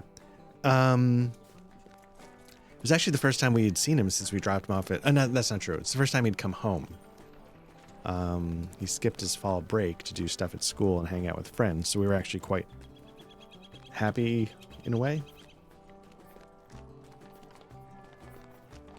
that he was, enjoying himself enough at school to want to hang out there as much as we wanted him to come home. But that's neither here nor there. I also started... Oh, man, I'm never going to remember the name of the game. I don't know if I've talked about it here. My brother and I do a lot of co-op gaming. Discover somebody in Breetown. Let's try it. Whoop. Okay. One of the kinds of games we like is like co-op stealth, and you don't get a lot of them. We can play like Ghost Recon, the new Ghost Recon games in a stealth mode, but it's not the same. There's a couple of Splinter Cells that have co-op. There's a game called Styx, STYX. The sequel, I think, has co-op. I don't know about the first one. Maybe we played both. Those are really good. But yeah, I'm trying to remember. There's this one game that, I just literally Googled like co-op stealth and came up with, what's the name of the game?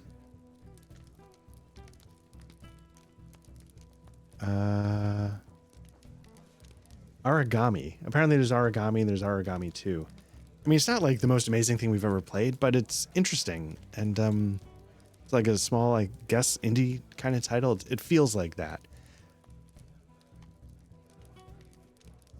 Well, now, what is it you wanted again? Oh, the Barrow Downs. Why didn't you say so? That place is a bad name, if you don't mind me saying, and I would stay away from there. But if you're determined to know more about them, you should ask Newbold, Leafcutter, up at the Scholar's Stairs Archive. Okay, so we gotta find the Scholar's Stairs Archive in Breetown. Okay. Doesn't sound familiar, but...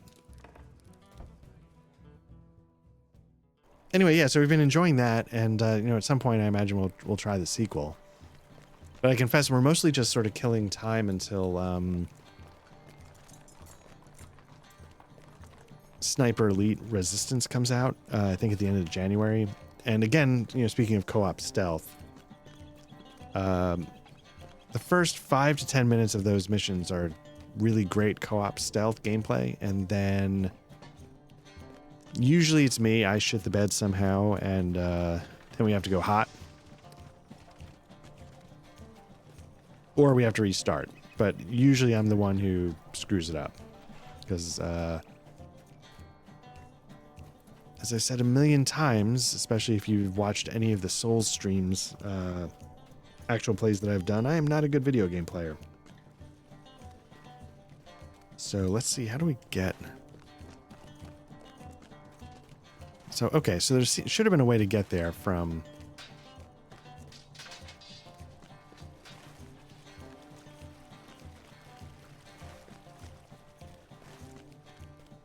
Because I can put on Forced March.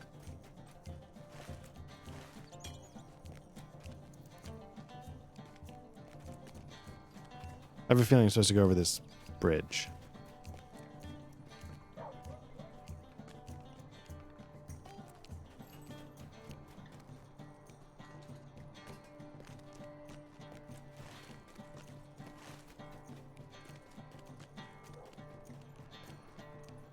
Okay, here we go.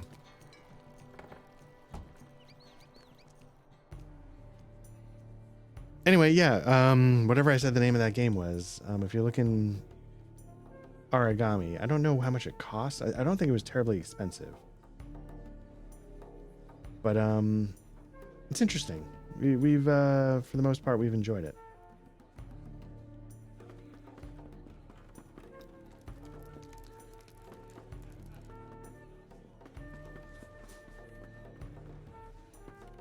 It's really choppy. What's today? Let's see. The strength of your arm will one day fail, but a keen mind. Blah, blah, blah. Okay, so I'm wondering if we're, since we're nearing when they do the server reboot, if it's just getting chuggy. Like I said, the election's coming up. The election's actually... This video hopefully will go up on election day, but I'm recording it the day before. Greetings, Black Lodge. Do you seek yet more adventures in the Barrow Downs? Hello, friend. Could you help me with something? So, you seek knowledge of the shaping tool of Celebrimbor and Maynadar the craftsman. I know the story well. Alas, the tool will not be easy to find if it even still exists. It was buried with Maynadar in Hot Yarkith, which has become infested with wights of the vilest sort. Hot Yarkith lies in the southern part of the Barrow Downs, and Minadar's tomb is found beside it in the cradle of a larger mound of the Barrow. Be wary as you journey. The dead do not take kindly to visitors.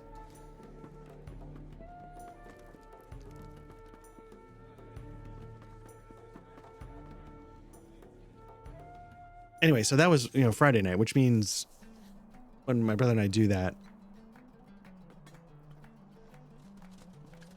because we only chat and game once a week, we'll do that till like 2 a.m. So it starts off as like an exhausting start to the weekend in a good way. Then yeah, the next day, I was running around taking care of errands. My wife ran down to pick up my son. And then it was like running out to vote, standing in line, all that kind of stuff. The Barrow Downs are this way. It was just then a very busy weekend. Sunday, I took him back to school, drove back. It was just, it was a long weekend, and I'm a little wiped out trying to get a session in. Because it has been a while since I played. At least a week. I got hooked on, Matt and I started like a bonfire walk with me to talk about Souls. And we did our first episode, and it's one of those things where like I can't promise an exact regular schedule at the moment unless we decide to, set a second recording night. But we like having things in the hopper for when we can't get all three together. And in an ideal world, it would be a game, like Matt's running Liminal Horror. Last year when Patrick was having a baby, Matt and I found a number of things to try. But honestly, that's not always easy to do. It can require a lot of prep. And so, not that the other things, the other podcasts don't require prep, but it doesn't require like setting up a full VTT, reading 300 pages of rules, blah, blah, blah. But anyway, so Matt and I did that. And so I went on a little bit of a Souls kick, on the channel about a month ago, maybe. I did a comfort food run of Dark Souls. Could I finish it in a day? Spoiler alert, I could not. Took me about 13 hours, split over an 8-hour and a 5-hour chunk. And then I was like, oh, it's been a long time since I played Dark Souls 3, talking about it with Matt on the podcast. Let me give it another shot. Because I remember really liking it. Before Elden Ring, it was sort of my go-to get my souls fixed because it plays so well. Smooth, looks good. They've iterated and refined a lot of the fighting mechanics. Some people might say for the worse, but who's to say? Who am I to say? Am I going to the right place? I think so. So then, I got through Dark Souls 3, beating every boss except for Midir. And, whoop. Here we go. And so, I revisited that, and then I was like, you know what? It took me about 30-something, almost 40 hours to beat Dark Souls 3 with the expansion. It's been a while since I played, but that's a long time. I'm looking to get my souls fixed in 8 to 10 hours is a good vibe. So if I could get that 13 down to a 10, that'd be great. And so I was like, let me try, again, like hands off the keyboard, hands off the mouse. I was like, let me see. Never really tried a magic build. And so I gave that a shot. And I'm most of the way done with that. And again, I guess I'll save some thoughts for. Short answer is, I know magic is like sort of the easy win button. I do not find it terribly interesting. It's not interesting as a style of play for me. Here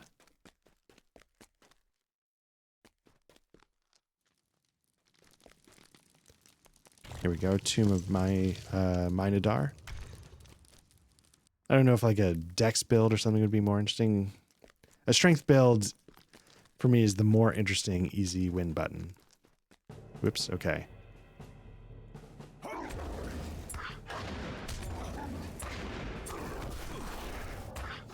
Gonna start with some healing because I saw this guy was a signature.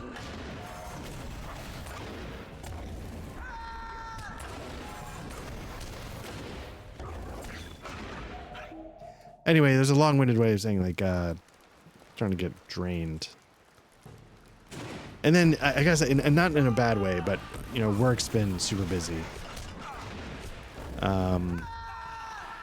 Started a new project in the sort of toughest part of the project right now, which is fine, but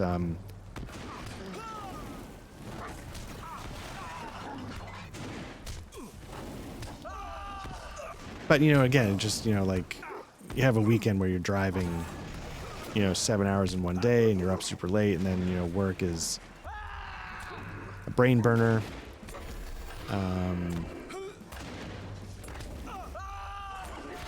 My wife's job is constantly hounding her. My daughter's starting high school, so the difference in workload from middle school to high school is is a rude awakening, so we're getting used to that. So there's a lot going on.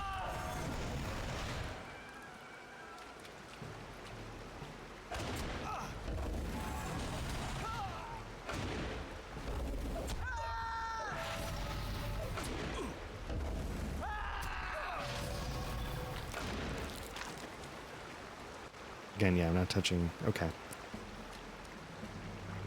We wanted to like turn your brain off type of television show this evening, so we've been watching like High Potential, which is D from It's Always Said, Caitlin Olsen. I'm a huge It's Always Sunny fan, even if like sometimes the later seasons have not been as amazing. I'll stick with it no matter what, because I just very loyal to that show. I get a lot of get a big kick out of it, and I have a lot of respect for getting that show made. So, but it's fun. It's really fun. Sort of the light and breezy mystery stylings of the older show Castle. Might be funnier than Castle in some ways, or though, you know, Castle in the beginning was pretty funny, I guess. Like, but again, like mindless, light and breezy. Gets by a lot on the charm of the cast, but the stories hold up enough. But we're caught up, right? So in the age of what do you do when you're streaming something and there's a wait for the next episode to drop? We're like, oh, let's see if we can find something that's similar, like, you know, just sort of a turn your mind off mystery show. And so I was flipping through it and I saw on Fox, it's all on streaming Hulu, but on Fox, it's Murder in a Small Town. I'm like, okay. And when I was, I don't know if I did it in film school.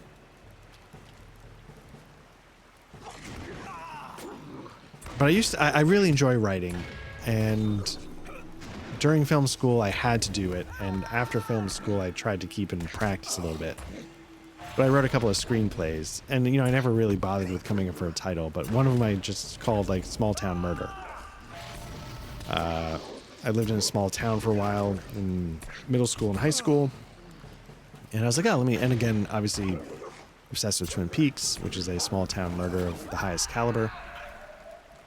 And so I was like, yeah, let me check this show out, see what it's about. It's not good. It's based on a series of books, which surprised me because,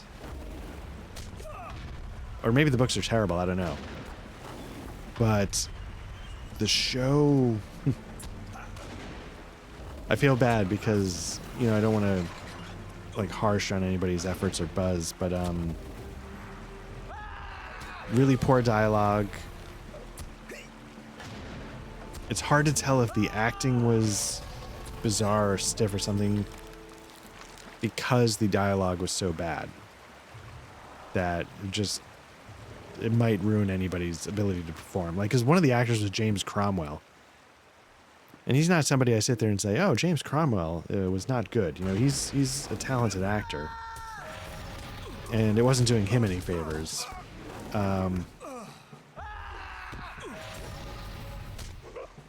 One review, it was like a user review, described it as like an edgier Hallmark mystery, and I'm like, ooh, yeah, that might be it. I never really spent much time watching Hallmark mysteries myself, but my mom, when, you know, she was still here, she did. And sometimes I was sort of, you know, especially when she was in the nursing home, you know, sometimes, you know, like she wasn't able to speak for a while in the last years. She lost her ability to speak. So instead of subjecting her to what I'm subjecting all of you to, which is me talking nonstop, sometimes, you know, you just sort of watch whatever was on. And it was often, I knew she liked mysteries in the past, so I would just put on like the Hallmark mysteries and we would check them out. They're not good, but they're just something you just, you know, just imminently digestible, you know, like it's hard not to be able to just turn your brain off and wash it down, you know? So, yeah, I could see Murder in a Small Town basically being like a slightly edgier one of those on Fox. It was not good.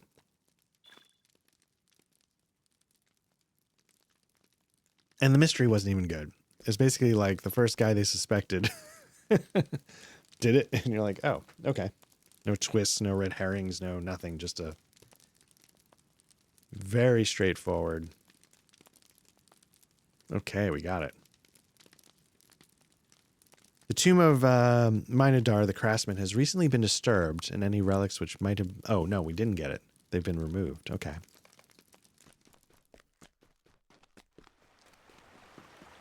Because I'm exhausted, I'm going to cheat. Greetings, Ah, that's friend. too bad, Black Lodge. More and more foul travelers have been arriving here from the south, and it would be no wonder that some of them are grave robbers. Do I have the Barrow Downs from Middle Earth? Let me... Hold on one sec. You're going to hear my chair creak and everything going on here. Oh, yeah, I do, because it's Bree in the Barrow... Yeah.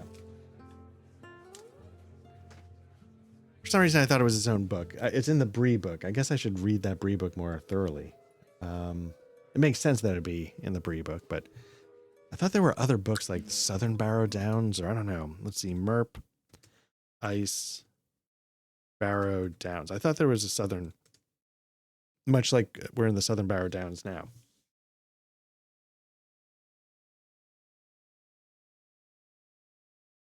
Everything's just coming up Bree in the Barrow. Okay, whatever.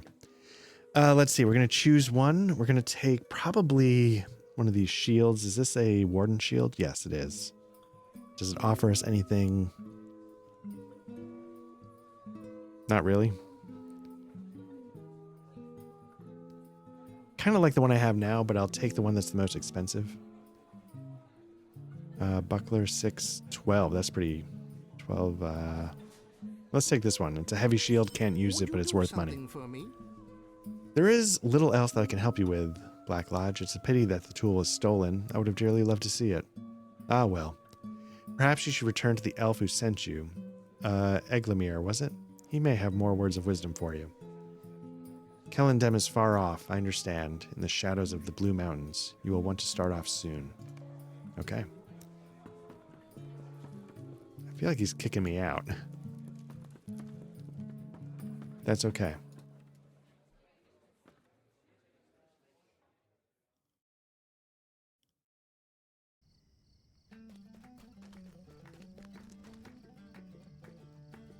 I think I can do it from West Bree. Okay. I usually try and watch good shows. I try not to waste my time too much on shows. They're just like, ugh. But every once in a while, Castle was one of them because I was a Firefly fan, so I followed Nathan Fillion to that. I mean, that went downhill eventually, but it was fun for a while. High Potential, I jumped over to because, I'm supporting It's Always Sunny. Not that I haven't watched any Wrexham stuff, but I did check out like AP Bio with Glenn Howerton. I thought Glenn Howerton was really good in the Blackberry movie. I thought Blackberry was really good. And even I've only seen some of Hacks, but I thought it was good. I thought Caitlin Olsen's good in that. I thought her other one was pretty good. It was a sitcom on Fox where she was sort of like a nanny or something. That had some moments. Let me see. I'm trying to get to... Here we go. I really liked, man, what was the show on Apple that Rob McElhenney did? Mythic Quest. You could argue that it's just like It's Always Sunny in like a game developer, but there were some episodes that they went above and beyond. Just like they occasionally do in It's Always Sunny, like the one where Mac came out as gay and his father wouldn't show up to the performance. Mythic Quest takes that effort further a couple of times and comes up with some really interesting, moving episodes.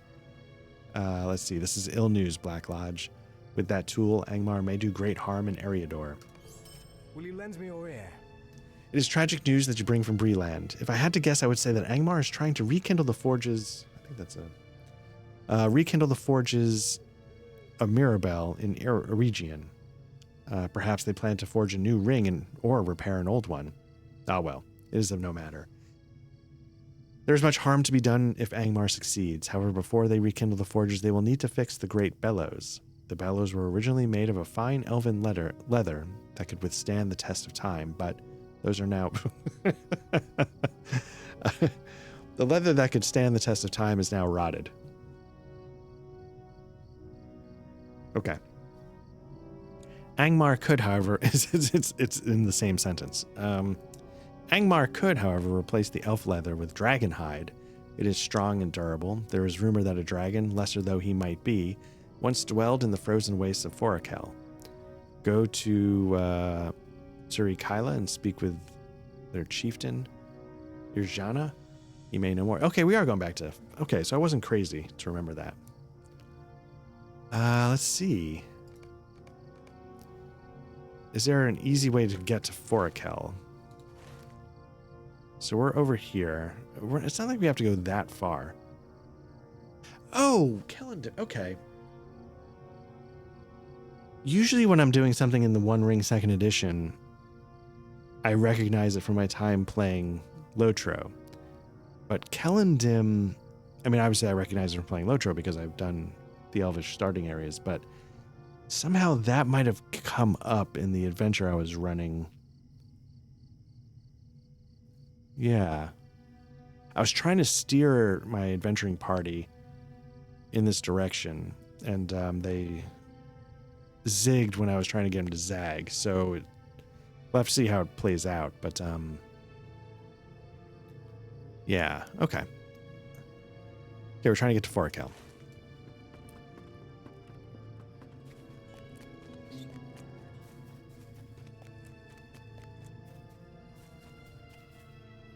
How can I be of service? So let's get ourselves back to Bree and then go from there.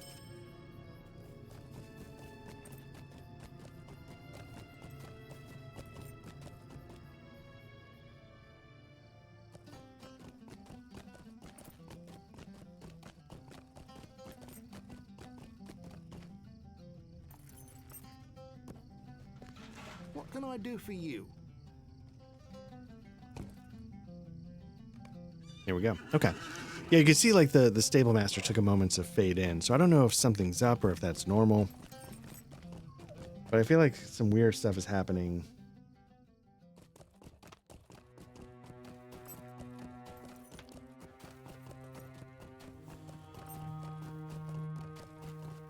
There's a couple things I got to do. I don't have to do anything, obviously. I want to... really enjoying these sessions of Lord of the Rings Online, and the further we get into them, the less and less I remember. So I'm looking forward to this. So I really wanted to get another session up. I really want to get started on the other thing, but I want to make sure I'm not going to crowd Matt if he does decide to start putting up the Bloodborne stuff.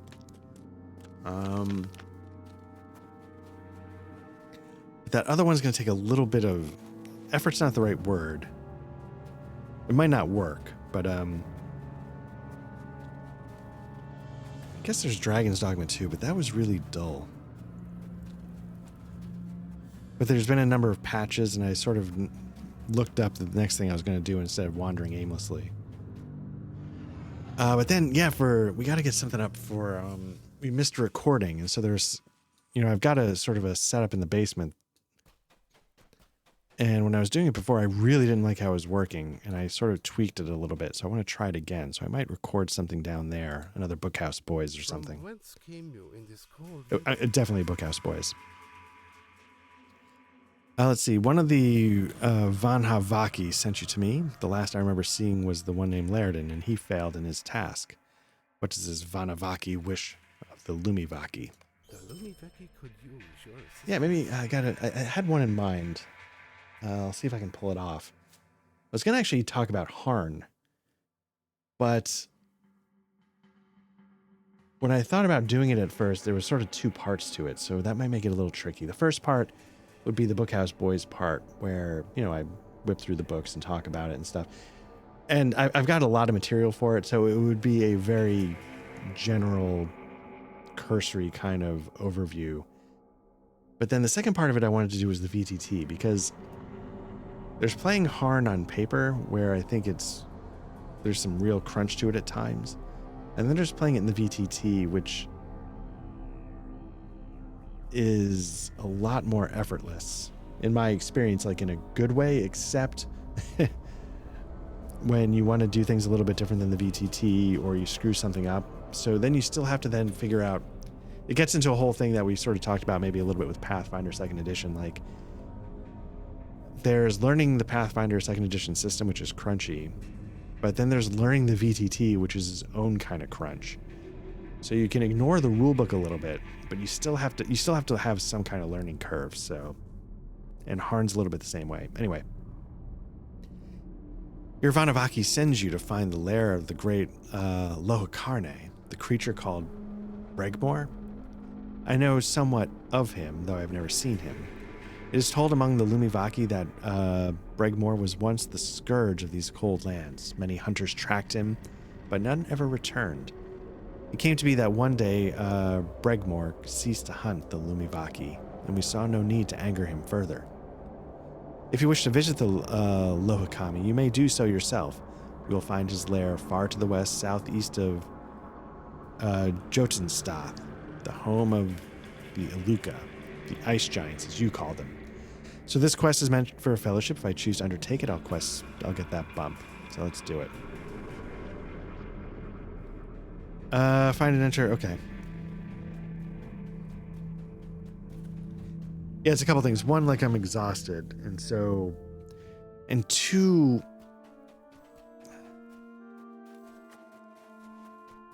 I wear glasses for distance, and my eye doctor very specifically told me, like, do not wear your glasses for the computer screen.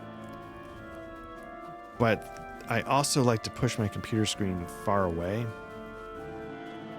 And so I'm wondering, because I like to have a lot of space on my desk in front of me. So I blew up the interface a little bit. One, to make it easier to see on stream, but two, because it makes it easier for me to read. But I don't know how to make the oh, you know what? Maybe I do. I think actually, you know what? Let me see this. Oh, there we go. I think, I don't know if I have to do that for every single one. You know who I learned that from? I'm never going to remember to put the video up, but I saw that on a... is it Audrey the Weird One or Aubrey the... I feel so bad. I should know what her handle is, because I was watching some of her videos, and she had a video. It's like tips about Lotro, and one of them was, yeah, you can up the size of the Aubrey the weird one. Yeah, it was one of her videos on YouTube, and she mentioned that. Okay, let me up that. That could really help me out. So the short answer is, sometimes I wonder if I should be wearing glasses. It's one of the reasons I used to have 4K monitors, but I used to then have to like make all the fonts like 150% or something. So I was like, okay. So I downgraded to a 1440p when I got the ultra wide.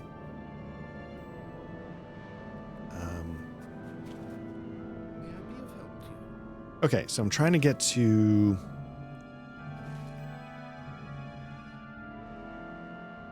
know what? Let's slow roll it.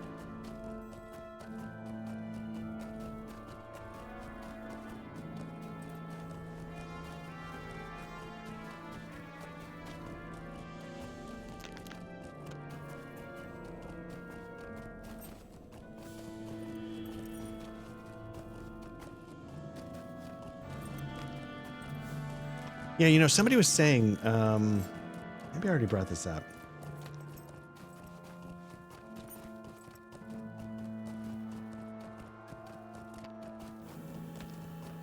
I believe,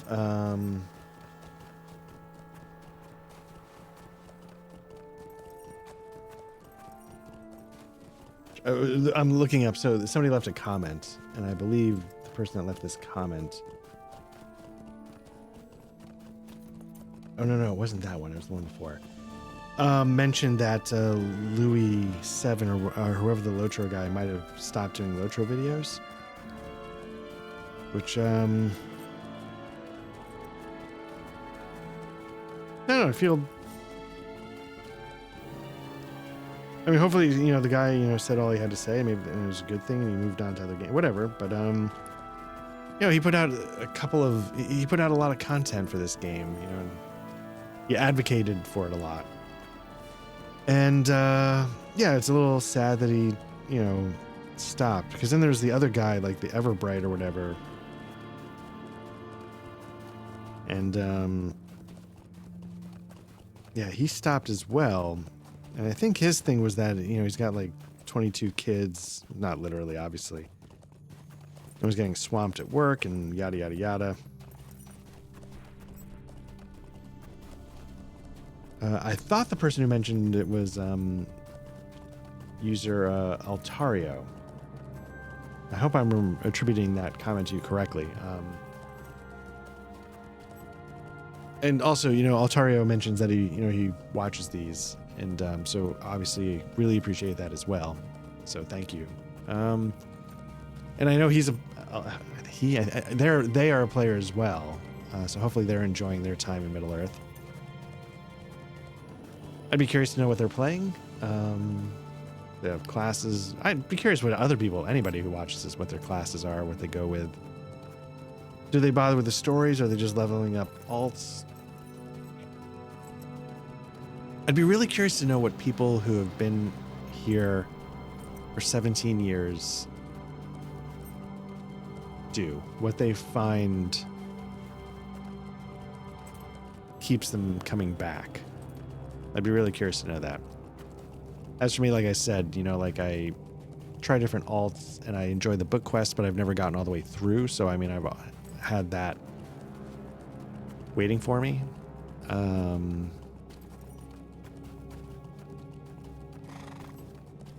Because, I got to 84, so now you can get up to like 150. So there's a lot that I didn't experience in terms of main storyline.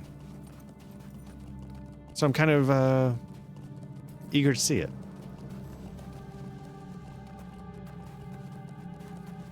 Try to see, we're at getting toward 2.5 hours or so. And we're on book. I imagine. I wonder. Can you bang out a book in 3 hours? Is that kind of the deal? Because we're at book 14, chapter 12. So I feel like we're entering a fellowship quest. That's going to be a big fight. So I feel like we're sort of getting to the climax of this chapter. This book. Sorry. I was expecting us to be a little bit more further along.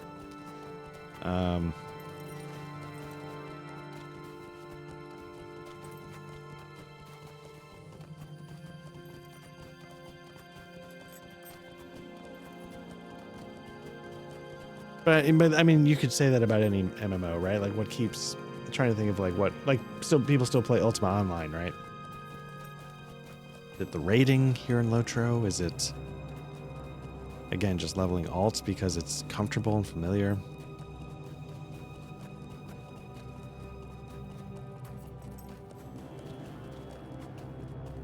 Because there is a comfort to it, right? It's a little... It's almost like a second screen game. You can sort of second screen two things at once. You don't really have to pay attention to this if you've got a YouTube video or a podcast going or binging a show on one monitor, and you can sort of half pay attention to that, and you only have to it's not like you're playing Call of Duty here and multiplayer and you gotta have your eyes glued to the screen. Or times like this where I could walk away and it would do its thing.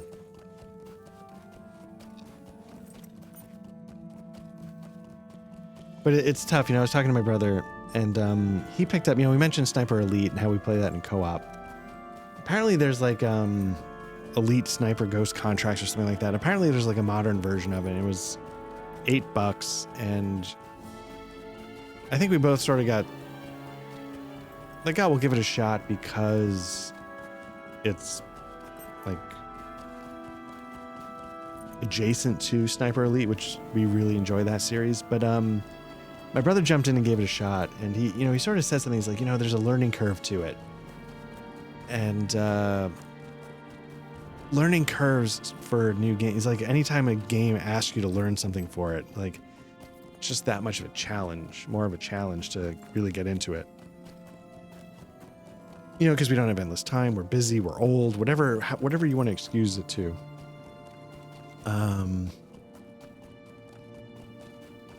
it made me realize that there's so many games that I respond to that way. Like Matt was doing some Elite Dangerous here on Twitch. I am dying to play Elite Dangerous, but every time I fire it up, there is a learning curve to it that I never have the time to truly dedicate to overcoming. Like if I could just spend, if I had like a week off and for some reason I was just at home and I said, fuck it, I'm gonna learn Elite Dangerous, I would get started and then get lazy and be like, I just want something easier, and then I'd probably replay Elden Ring or something, right? Because the controls to Elden Ring are very straightforward. But there's those games, there's like Crusader Kings 3, all sorts of stuff. And so that makes me, like, do people stick with an MMO like this for 17 years? Because it's very easy to play. The Way of the Spear. It doesn't ask much of you. Muster in Rivendell. Oh, I can muster in Rivendell?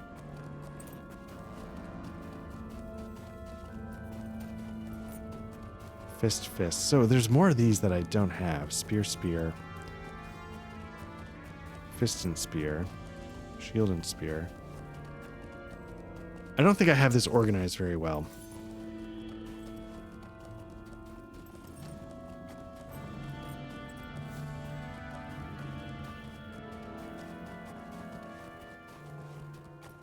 Never surrender.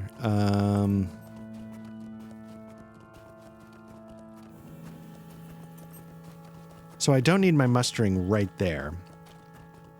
I feel like some of these... Maybe what man, how do I do this, though? I only have 3 rows. Can you get more rows?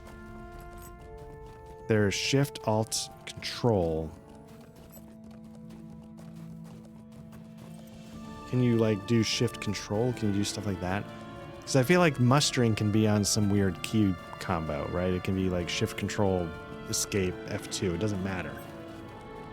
Because it's not something you have to do in the heat of the moment.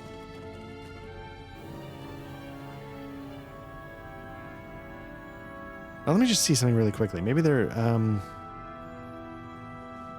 what's this? Elrond's Gift.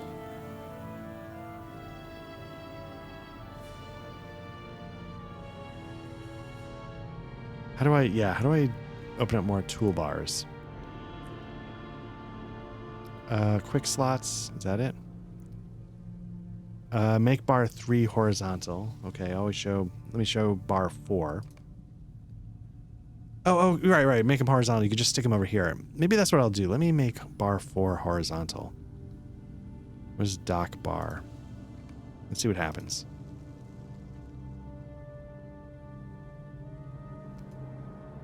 Where did it go?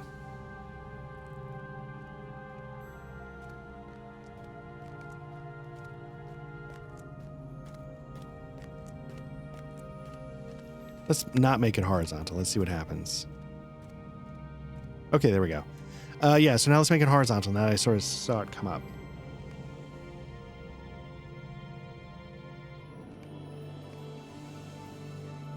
Okay, so let's get the mustering.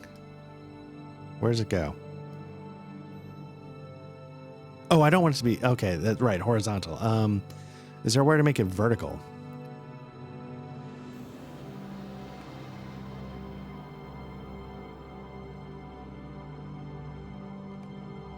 I thought I've seen people have bars lined up on the side.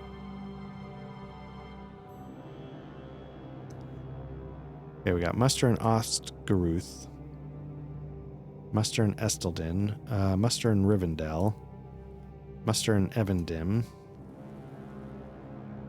We'll make return as, my campfire. Allows wardens to build things before starting the fight.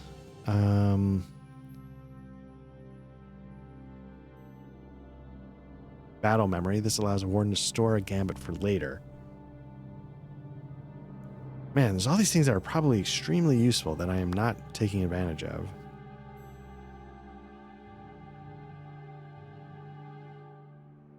So how many of these are there? 1, shield and shield. 2, 3, 4, 5, 6.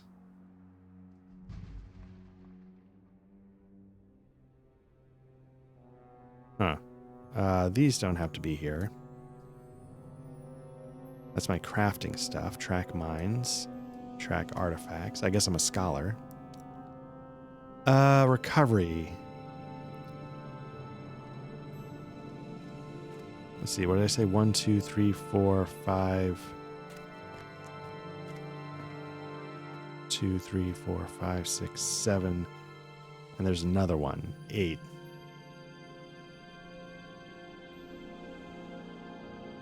Uppercut. So I think I should make one of these like offensive.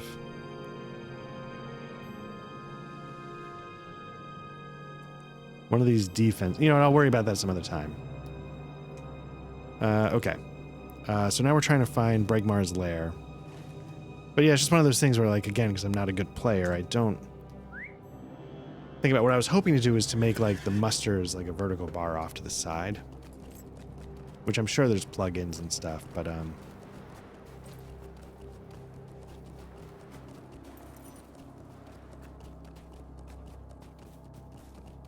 okay, so we gotta go basically back to the ice giants. It's interesting, when we first got to Forakel, a lot of these things were orange, yellow, red. Now they're light blue. Blue, and it's just like, eh.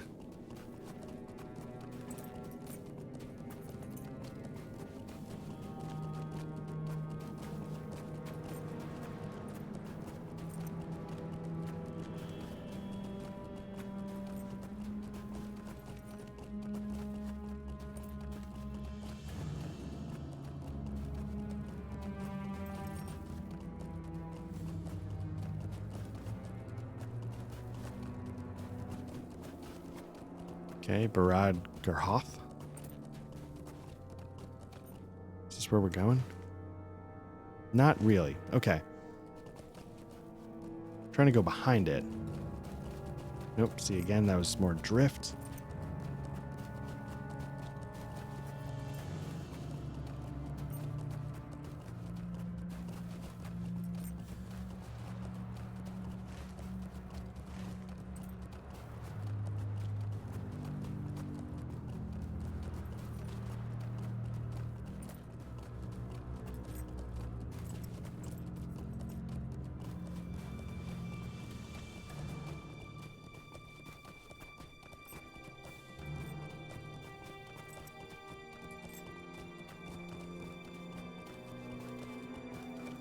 Like I was saying, there's a lot, there's a lot ahead of us for the people that stick with this. Again, I always appreciate that. I'm really curious how I'm gonna handle Moria, because my expectations is that I'm gonna handle it like a giant, big, whiny bitch. So we'll have to see.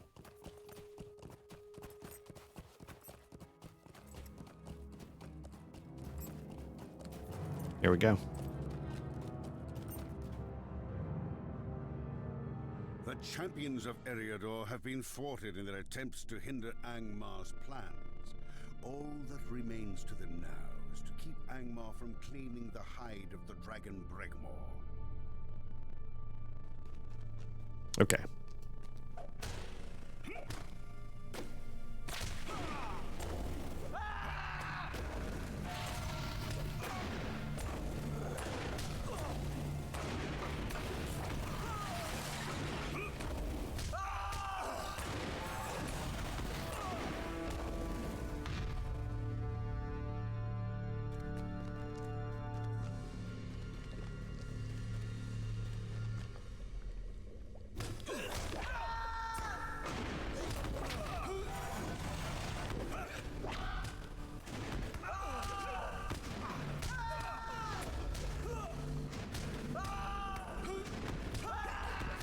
Yeah, I guess position matters on that bull rush. So, like, one of the guys was getting knocked around for like 1,000, this guy down here, but then it switched to him getting knocked around for 1,000. 1,500, that's pretty good. Whoops, screwed that up. Really screwed that up. There we go.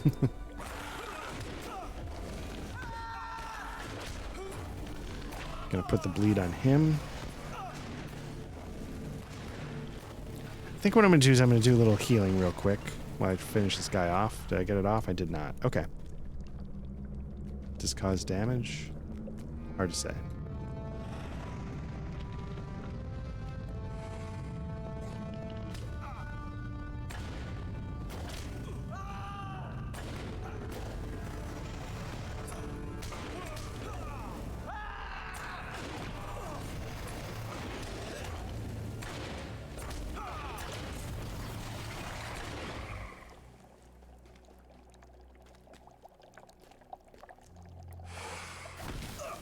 I was talking at one point like how there's always stuff that's got to be prepping. I was trying to start figuring out what I might do after the Cold War spy game.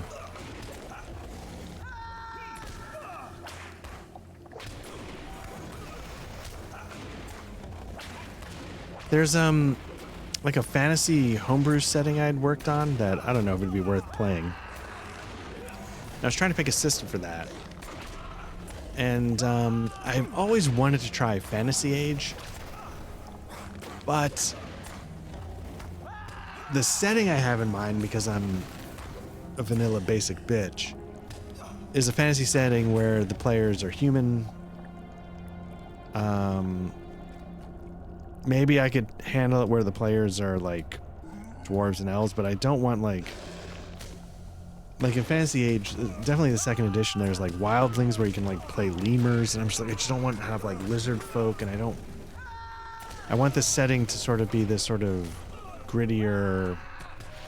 I don't mind if it's a little high fantasy because who cares, but and so then I was trying to figure out like, could you just like rename the wildlings, like keep them wildlings, but they're like wildlings human, and like give them, just sort of change the powers a little bit based on that, but I don't know. And then I'm sort of skimming through Sword of Cepheus 2nd edition. I have to skim a little bit more through that. But then I was just like, is the actual answer, is it Mithras? I guess you could do Harn. But I'm just sitting there going like, but I'm running Mithras now, sort of. Loosely, barely. Is it Dragonbane? Is it Dragonbane? I don't know. Even in that, you can play like wolf people and ducks. I just hate the idea of like, or maybe I should just get out of my own ass and just, you know, like if they want to play lemurs, like who the fuck cares, you know?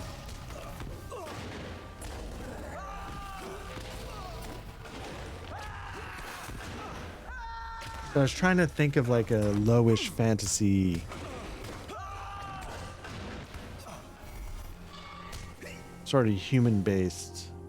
I was looking at the new edition of Zweihander, but you know those, I mean, but that does a lot of things with like corruption. Well, maybe that's interesting. Like you could easily just make them human, but then that's sort of like a Warhammer 40 Warhammer system. But, you know, so I was trying to, like, so basically I'm in, like, the speed dating phase where I sort of look at 25 different systems.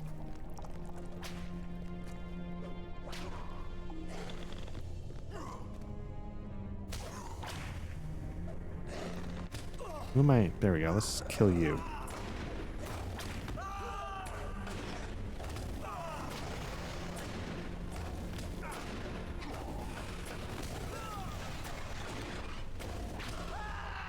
I've never run Mithras straight up. Well, it wouldn't be 100% straight up, but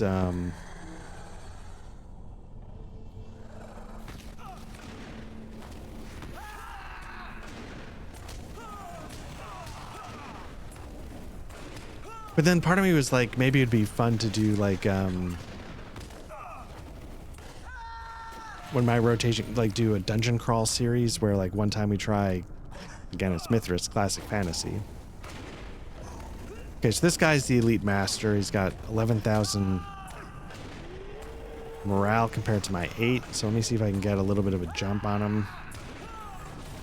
Throw a couple bleeds to get ahead of the, there we go. Now I'm ahead. What else? But the one I was, and then, you know, I would try maybe some other dungeon crawl kinds of games like, let's see, prey should not be so strong. Do I kill the guy? What do I do? The pack must be told. Can I kill him, or is it just gonna let him?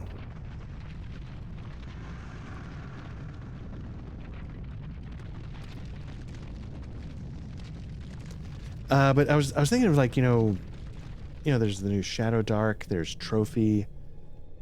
I don't know if Symbaroum is really a dungeon crawl kind of game, but I'm hoping in the relatively near future I get the new 2nd edition or the newest edition of Castles and Crusades.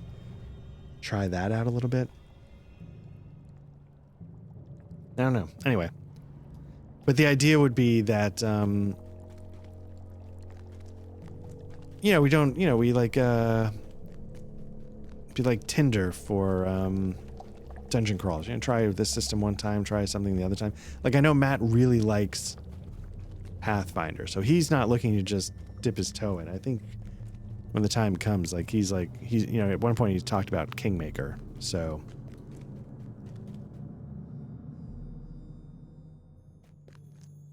Find and enter the lair. Okay, so I did that.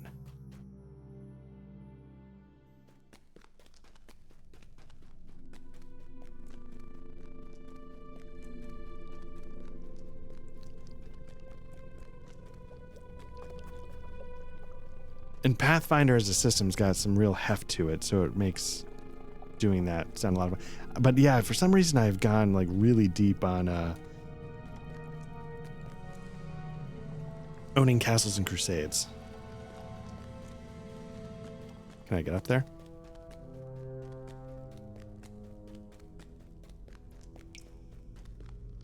Oh, okay.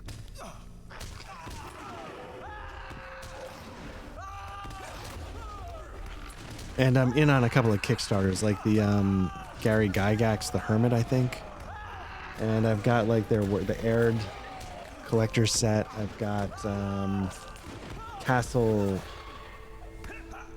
Zagig, which is Gygax, sort of spelled backwards. It says volume 1, so do I need volume 2 or something? I got the Undying War. So I've got a bunch of stuff for Castles and Crusades. I'm kind of curious to see how it fares as a D20 system, which is something that I'm not usually like in that vein of D&D the biggest fan of, but it's whatever, it's fine. I'm just kind of curious to see how it plays.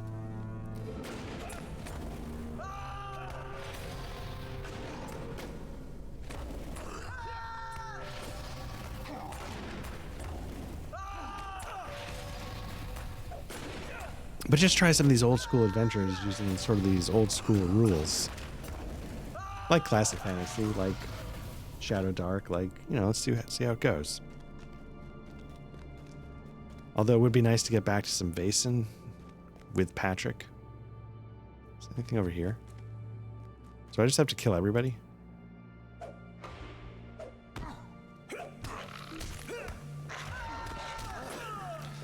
Got this in the wrong order, so let's turn this around.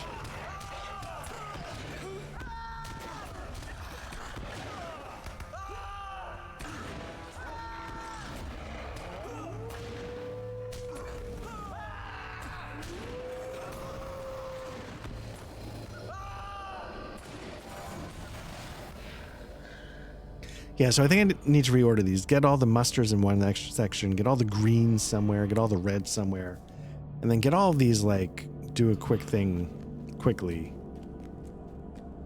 Get all those somewhere. Or maybe what I do is what do I mostly do? I do spear, shield, fist, whoops, then spear, shield. So You know, maybe I start putting those into the main slots here, like spear, shield, and I go 2, 3, 4, 5, obviously. Make that 2. And then is there a shield spear? Yeah, I mean, I think I could just pump bleeds out like in 2 presses instead of 4, if it mattered.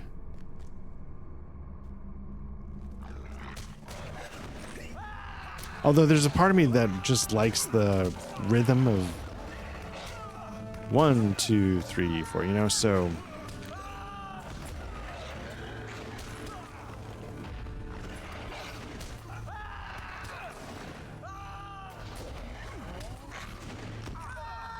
is that the interrupt? Yeah, okay.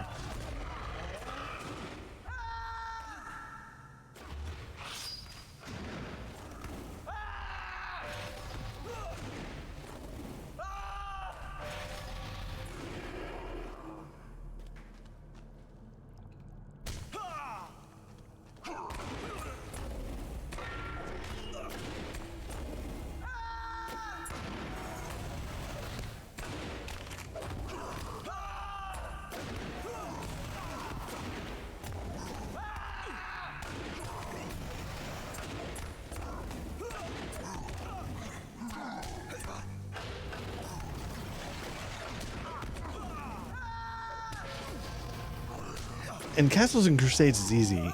Interesting. I shouldn't say easy. It's interesting. Because it's got sort of like the basic siege engine, whatever. The idea is to make it very simple. But going through like the GM stuff in that game, there's a lot of like extra stuff to add crunch. It feels like it's supposed to be very modular.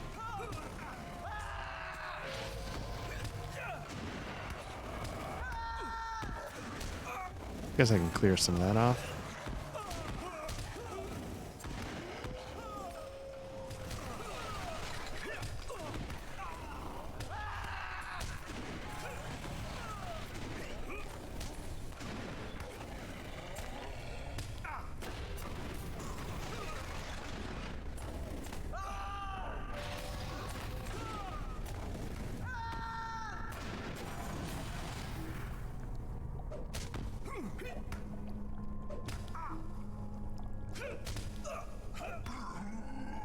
I mean, obviously I'm supposed to kill everybody, but what am I? Okay, stopping the Angmar from obtaining the hide. Okay.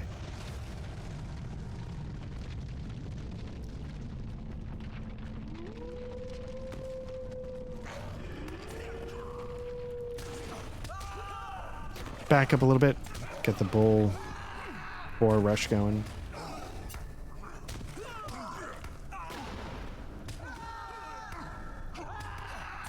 Nope.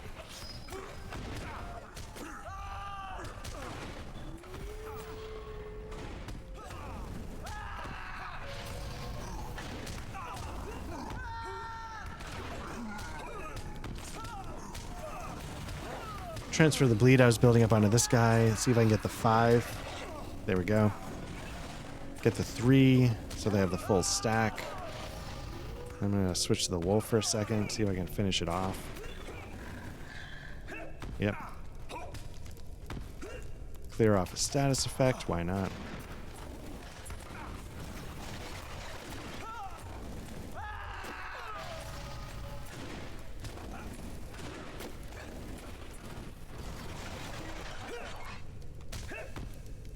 I think I can clear that off. There we go. Clear another status effect. Okay.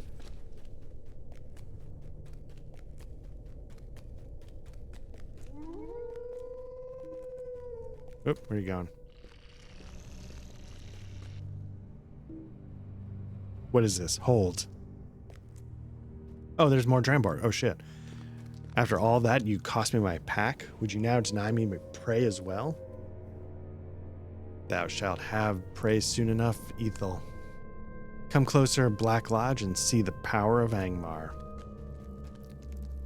Alas, it seems thou art too late again, my friend. Friends, plural. That's really rubbing it in. Thine eyes do not deceive thee, though he was a lesser dragon. Sounds like you already got him. The fight was long and hard, and many of the Ethel's pack were slain. Yet in the end, Bregmore fell before Angmar's might, as will all things. Now that the beast's hide shall serve Angmar, the fires of Tam something something and Narchuil will be forged anew and serve Angmar once more. However, thou needst not concern thyself with that. Ethel, thou mayst have the prey now. I must take my gift to my associates. Come, my brothers, feast on their flesh. Let's do it. So let me get into a Boar's rush position.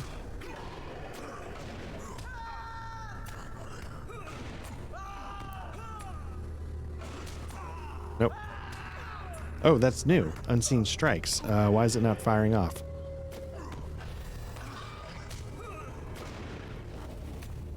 Let me double check that. 1, 2, nope. Let me try that Boar's Rush, but go 5th. Boar's Rush. Oh, Unseen Strikes. There we go. Now let's try maybe Wall of Steel now has a 5th. Yep, Cauterizing Steel. Nice. Okay. I'll have to look up and see exactly what they do so that I can immediately forget.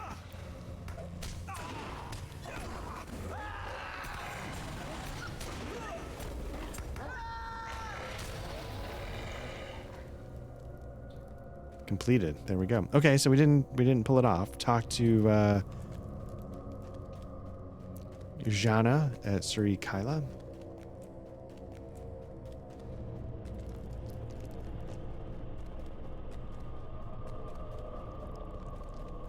Yeah, given how I'm fading, I might use the mithril coin. My goal is to see if I can get through this book in this video. And then I might let it crunch, not that you guys care, let it crunch overnight a little bit, upload it in the morning.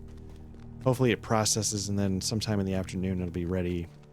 Because I try and get these up on Mondays or Tuesdays. My main thing was Tuesdays, but I was switching a little bit to Mondays just in case Matt wanted to throw up some videos of his own. I'd clear out Wednesday, and then we could do like a Monday, Wednesday, Friday release schedule. But we'll see how it goes. We'll figure it out. Let's do this.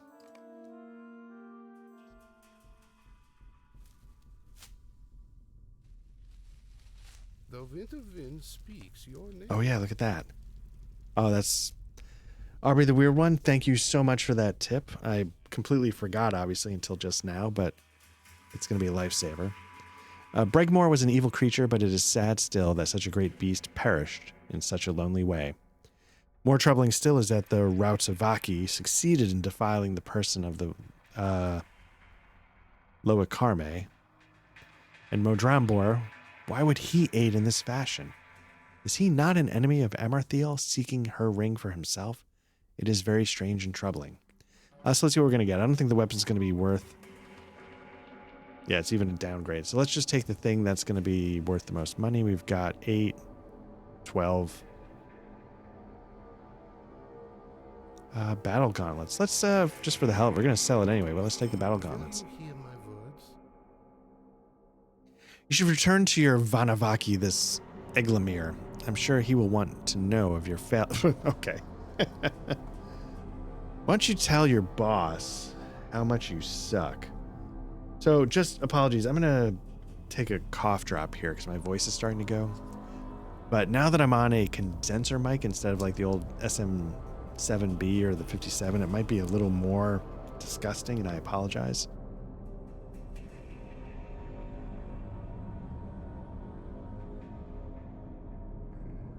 The nice thing about the Lauten, the LS208, is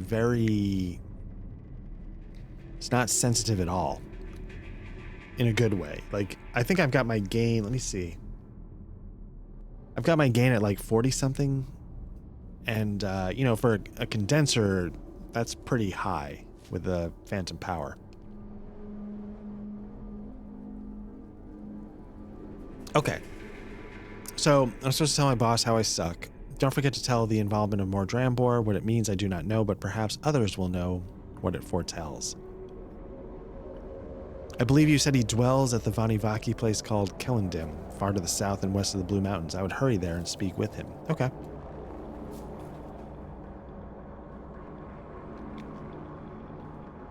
Again, because I'm fading. Let's speed this along.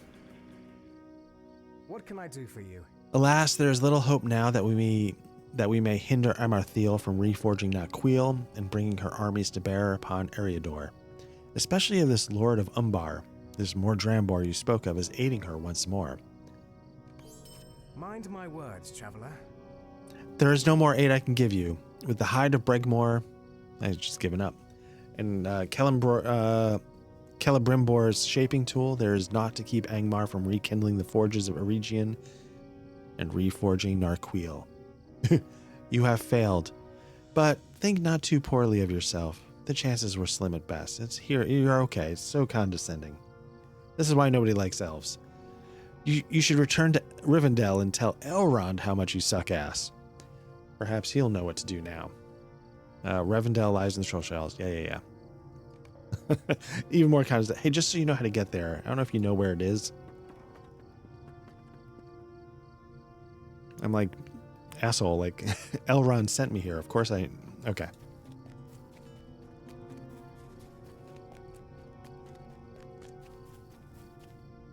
What do you need?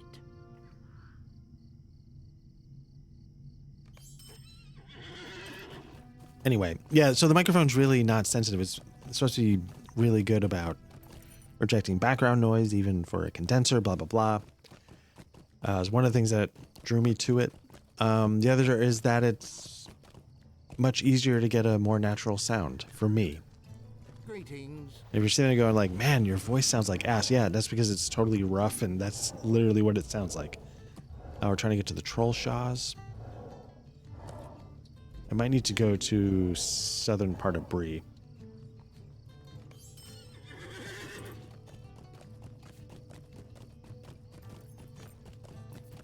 But yeah, listening back, like I was saying earlier, there's a decent chance, I mean, it's dumb. I might sell off that OC-16.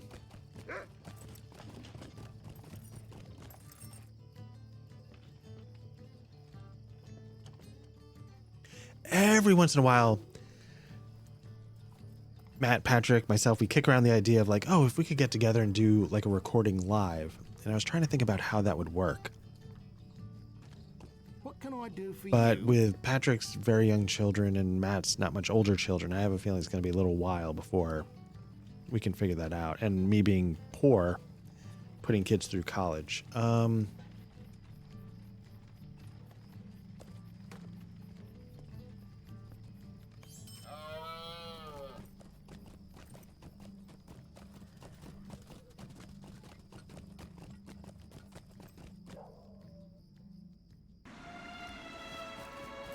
Although, even though I'm poor, like, I have all these outstanding Kickstarters that have been a long time in the making, but one of the ones I just got notice on is Orbital Blues, which is like a it's like a sci-fi RPG. I don't know how the rules work, but it really goes after the vibe of Cowboy Bebop. And I have the Cowboy Bebop role-playing game, and my initial read of it was not super favorable. It wasn't super favorable at all, to the point where I don't know if I want to, why do I have this? So I'm hoping that maybe Orbital Blues fills that niche. And if that doesn't, I guess I've got the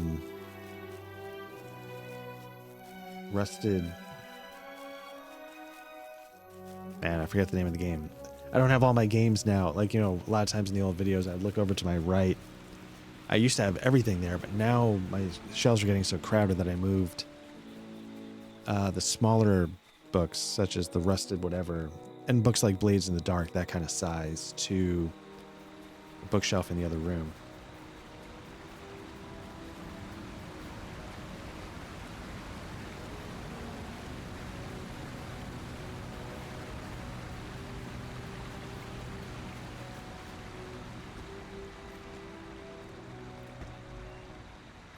Yeah, I mean, you might, like when I move my head close to the mic, but if I pull my head back, even not terribly far, all my disgusting mouth noises don't get picked up at all. So that's the kind of stuff I was really enjoying about what this mic can do while being easy to sound pretty natural. Because again, I'm an EQ moron, and that's why I could never figure out the SM7B. And for similar reasons is why I never quite could figure out the Earthworks ethos as well. They're very similar in how sort of in the mud they come off when I get my hands on them. Dark days are coming. This feels like a good ending for Volume 1. Like, it's sort of like, you lose, so you set up like an Empire Strikes Back.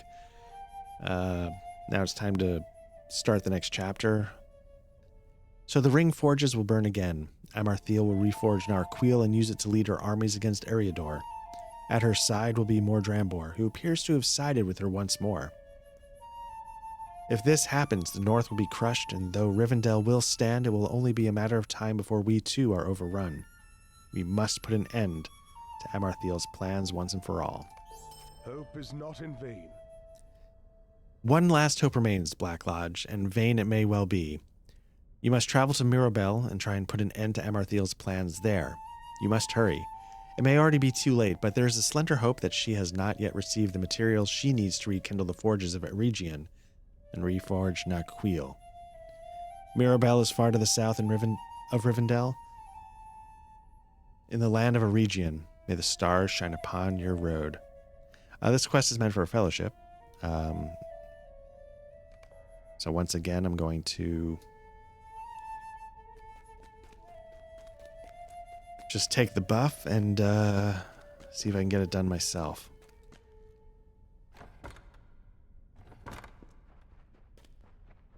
No, I feel like I've been to a region with this character. I don't know if I've unlocked any travel points to it, though.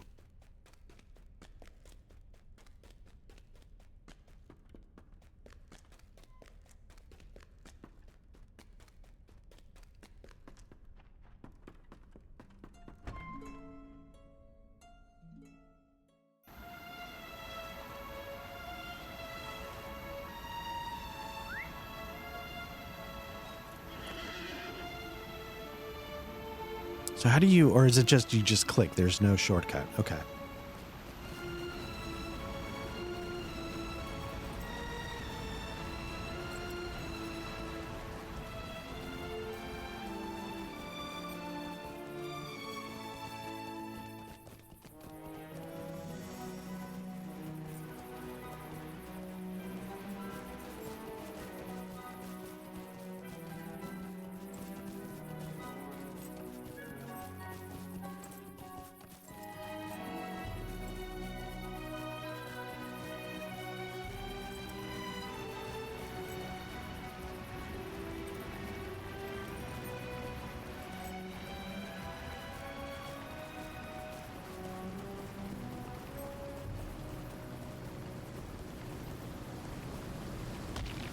I think I'm going the wrong way. Where am I? I'm definitely going the wrong way. Okay.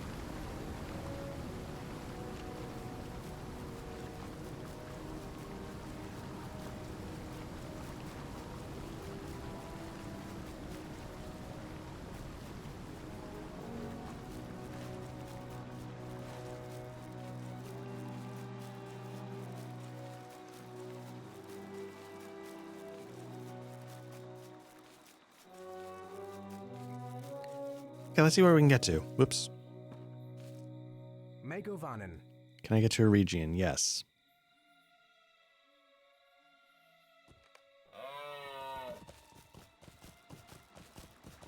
I should probably pay attention to how many of those mithril coins I have.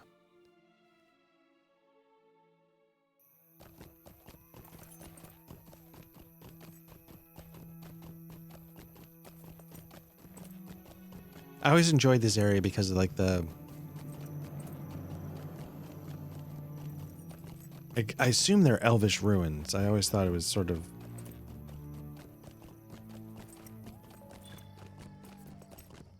hinted at this interesting history. May Govanen. Stay a moment. So where am I trying to get to? I am up here. So, Cad Mirabelle. See if I can fast travel there. Hail, friend, and well met. Got 154. So I'm still flush enough with the mithril coins. But I guess that's the trick, right? Like, when you actually play the game, you use up the resources, and that's going to start putting pressure on your Lotro points, even as a VIP member.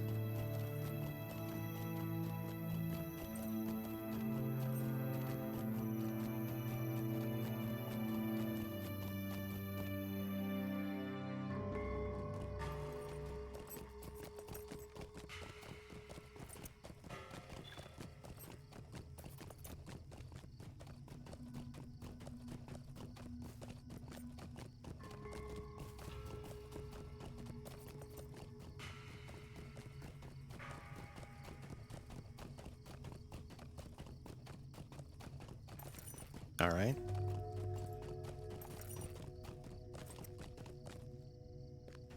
What do you need? Okay. Let's keep it going. Again, I'm not doing that.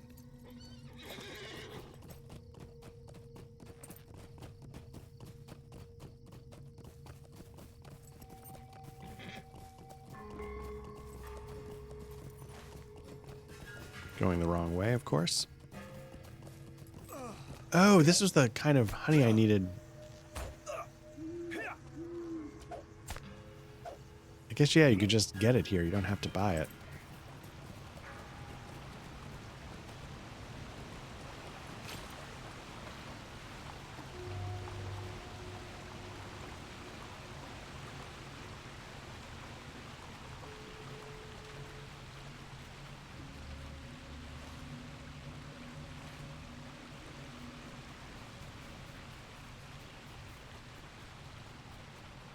I might not be... Yeah, I might have to go over the waterfall or something.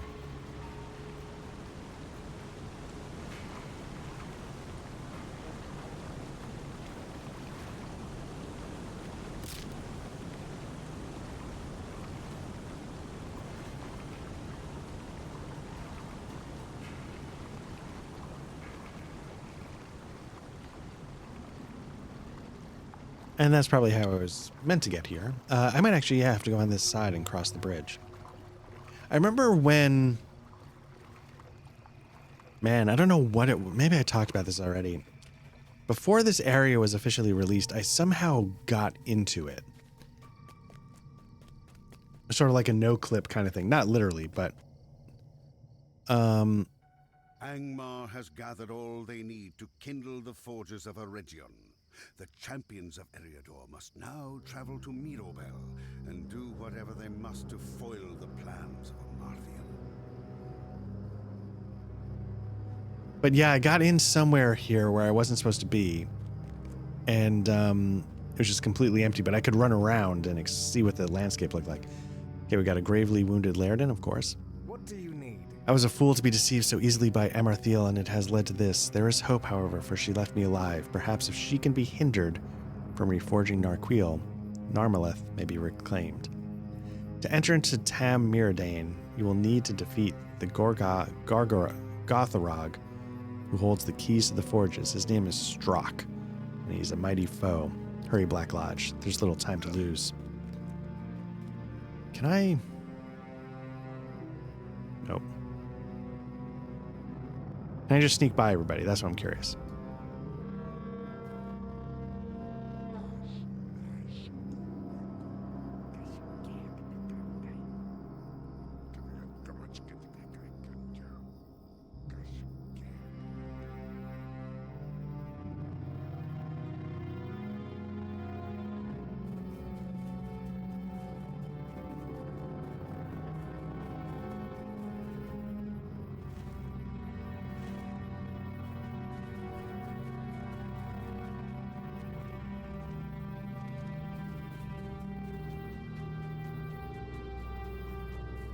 And the only reason is to save time.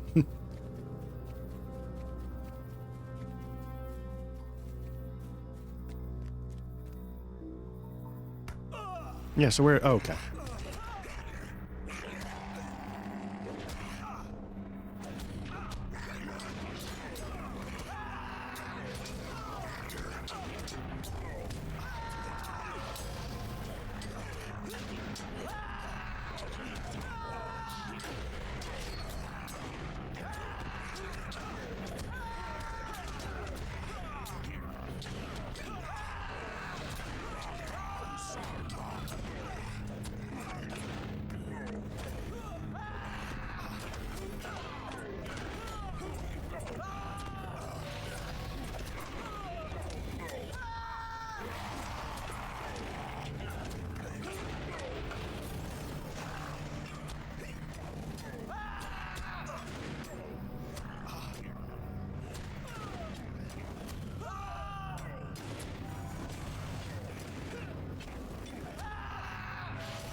Okay, so the question is defeat the door warden Strux. Where is the door warden?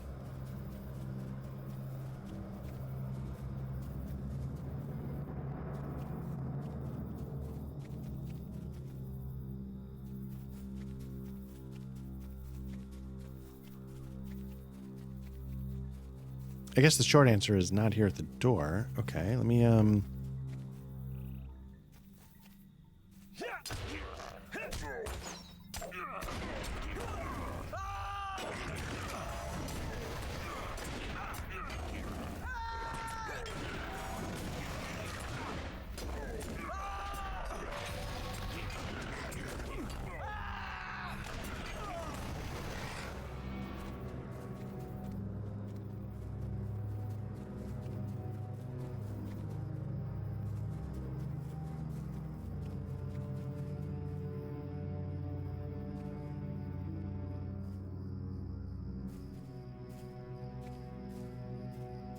Good, more bodies for the pile.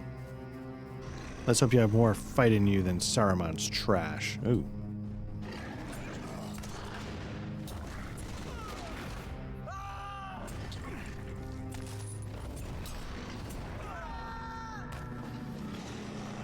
Getting some lag, so yeah, it's not...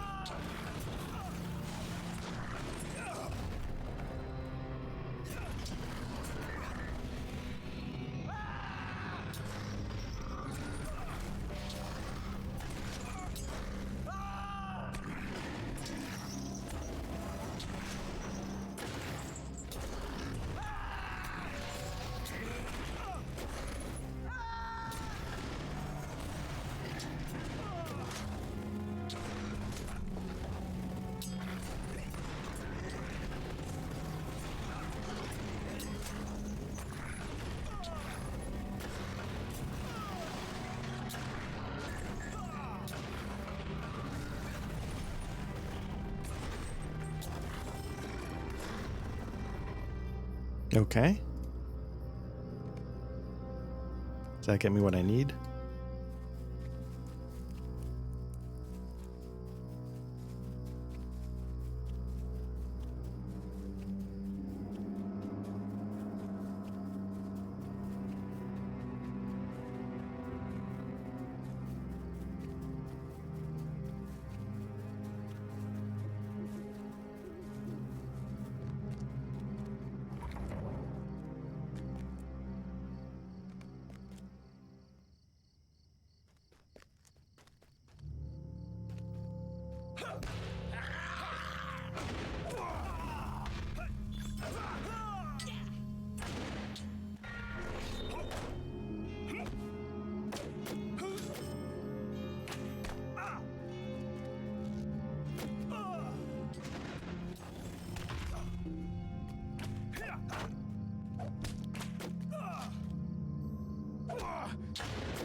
Have you still not found your missing slave?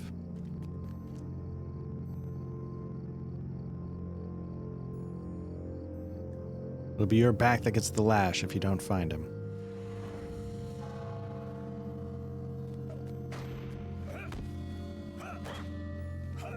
We must rally our forces.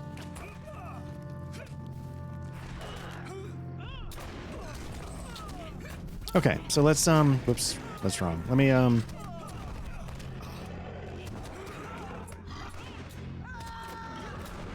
boar rush it a little bit. Because most of these guys are pretty low.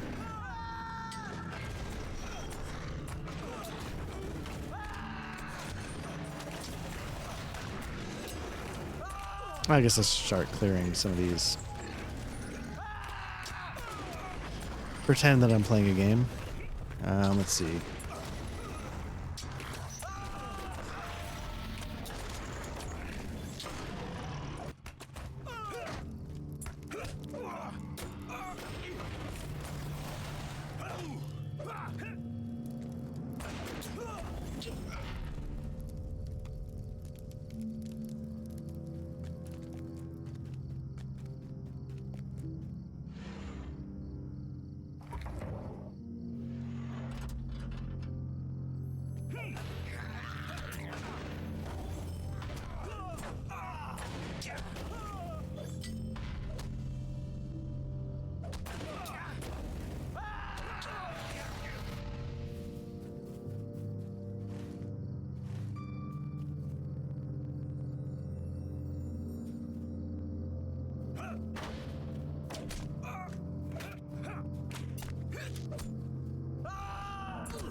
Okay, so I guess that's not the right way. Am I going the wrong way?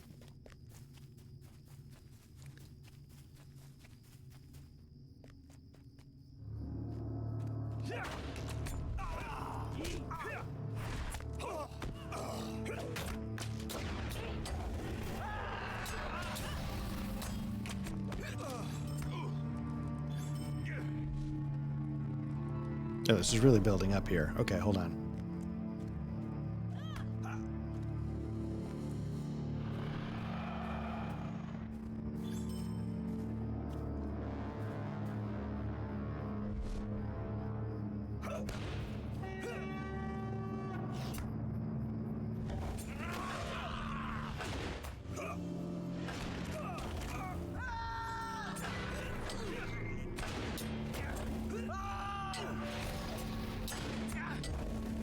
Oh, interesting. So if you...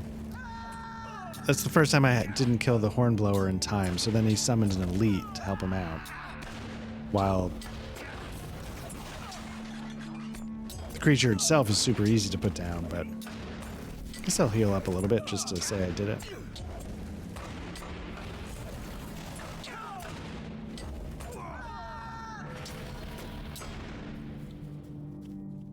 Now, did I get everybody from here?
A lot of weird stuff going on. Like, it's not showing me who I'm targeting.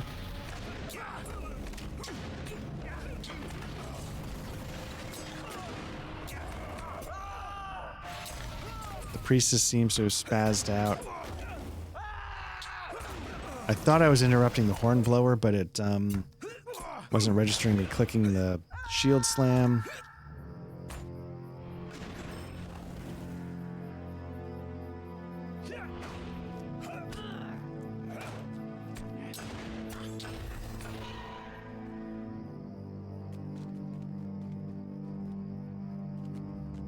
Can I open both of these? No.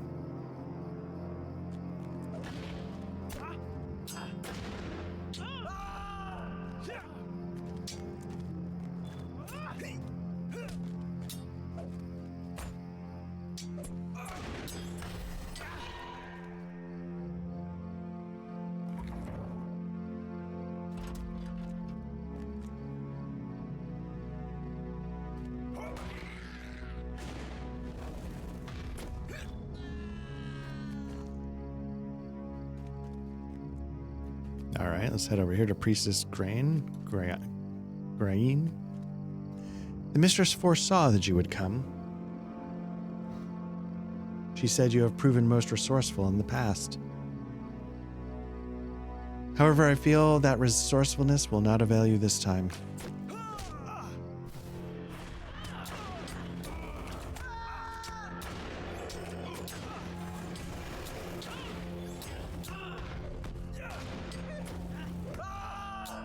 Couldn't tell if I got that interrupt off.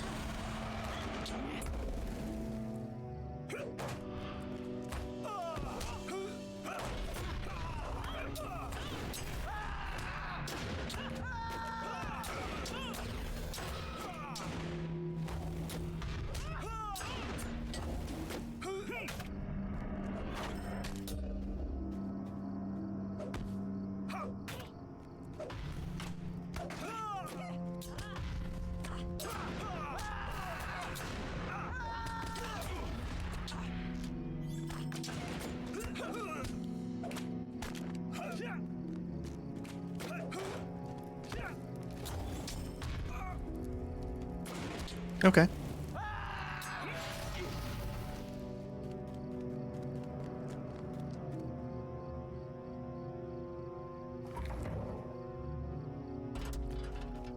Oh, here we go.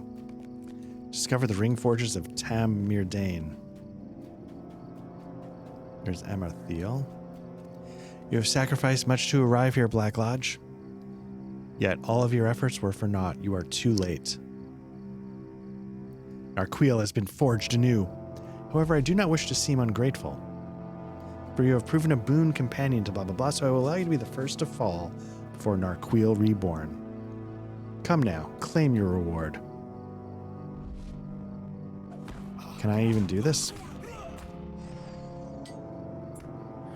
Wrong button. I'm losing morale fast.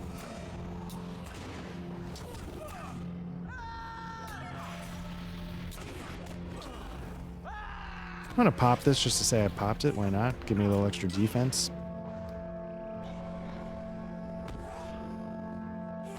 I don't know how I'm supposed to...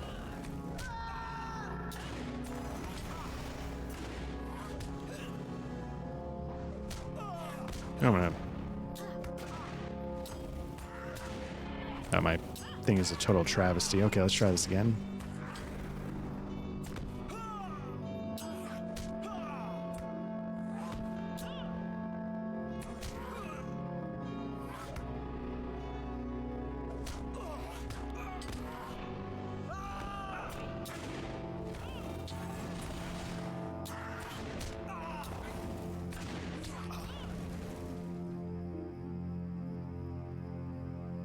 You have fought well, but it is time we end this. Behold the power of Narchuil reborn. A booming voice echoes, Mistress Amarthiel, the true lord of Angmar, requests your presence. Mordrambor, what madness is this?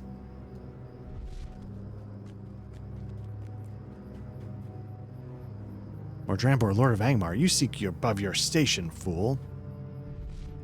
Narchuil is mine once more, and none shall stand against me. Oh no, mistress, thou dost not take my meaning. I spoke not of myself, but of another, as I said, Angmar's true lord bids thee to come. Speak plainly, Mordrambo, or I shall end your miserable life. Come then, mistress, I will bring thee into my lord's presence and put an end to your questions. Let us first make certain this rabble dare not disturb us.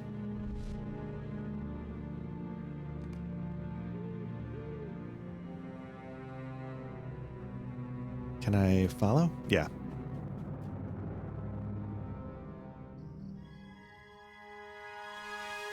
Now, Mordrambor, you see the power of Narchuil.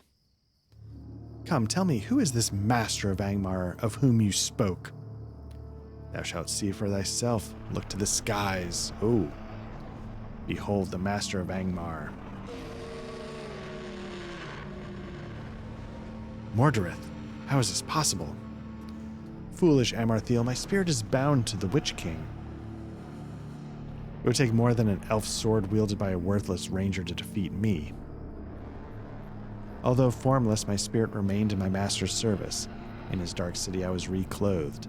I knelt before him, seeking both forgiveness and permission to exact my revenge. He bid me wait, wishing to see how his new realm fared under your command. He was not pleased. Seeing his growing displeasure, I entered into a pact with Mordrambor. Boom, plot twist. In return for his betrayal of you, I would permit him to take Narchuil for his own. He readily agreed. Now, Amarthiel, once champion of Angmar, will you stand aside for Angmar's true lord? Stand aside? Fool, see the power of Narchuil reborn. Your choice comes as no surprise to me. Indeed, the Witch King foresees all things. He knew regaining Narchuil would lead you into folly.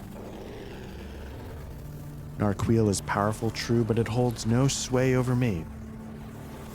My power flows from the Lord of the Nazgul himself. Now behold your undoing. So there... Mordrambor, your prize awaits. Thank you, my lord. I have long awaited this day, mistress. Allow me to relieve thee of thy burden. So they've added like camera angles. Cease thy struggles. Oh. Narchuil is mine. Good, my servant. Now finish your task. End her life. As you command.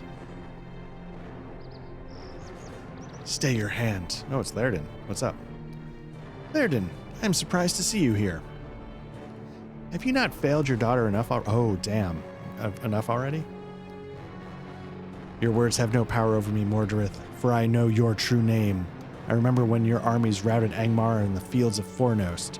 I remember the brave king who foolishly rode forth to Minas Morgul and was lost.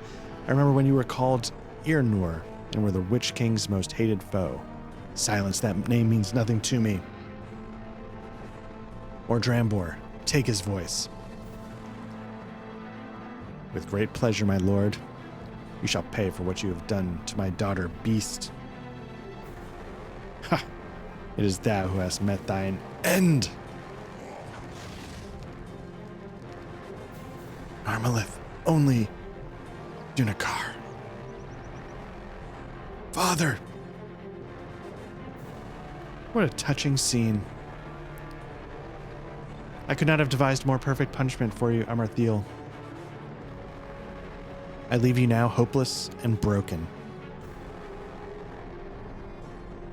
Let's go, Mordrambor. Angmar awaits my return. It's gonna hop. Oh, she's gonna fly away. Okay.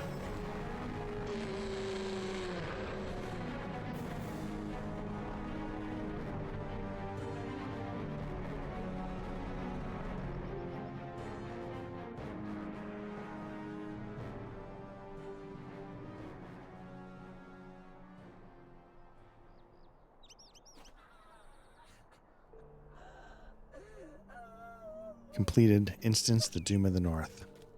So, you know, like usually I hate when like they have the bad guy just fly away in a puff of smoke and like you deal with it. just to extend the story, like, because I could probably kick the shit out of them right there if they'd let me. I did like this with, like, if you got a ring of power, you know what, just put me in my place. Whatever, you know, there's no way I can stand up to that. Do I talk to Amarthiel? Yeah. Amarthiel pays you no mind, for her grief is all-consuming. Although she has suffered terribly at the hands of her former allies, she may yet pose a threat to the north. You must take her away as a prisoner of the free peoples and leave her to their mercy. So I think what Aubrey the Weird One was saying was that you do have to up the font size every time you start the game, maybe? Like, it doesn't remember it, but I guess I should make it bigger so it's easier to see on the stream. Okay.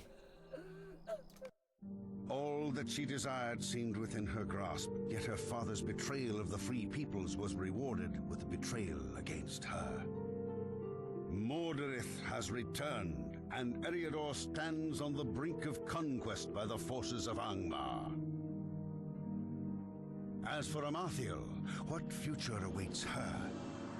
Her fate is uncertain.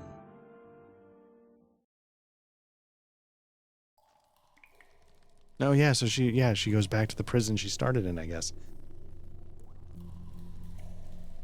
Okay.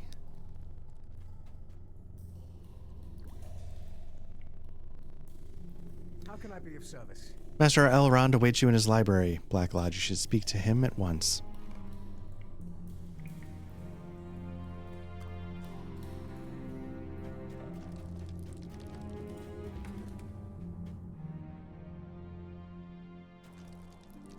Yep, back in Desolad, yeah. Okay, so I'm gonna Mithril coin it.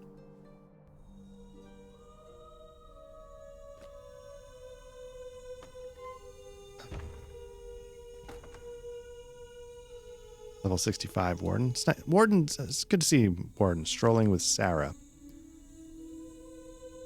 I guess that's the kinship. Let's see, Book 14, Chapter 15. Will you lend me your aid once more? The shadow is not yet lifted, not as long as Narchuil rests in the hands of Mordorith. But you have scored at least one major victory for Eriador. Amarthiel has been captured. Alas, though, for the loss of Laerdan. He thought he could bring forth his daughter from Amarthiel. We must learn whether he succeeded. Okay, let's choose one. We've got 52 armor. Yeah, why not? It's going to bump up my armor a little bit. Let's get that going, if I can find it.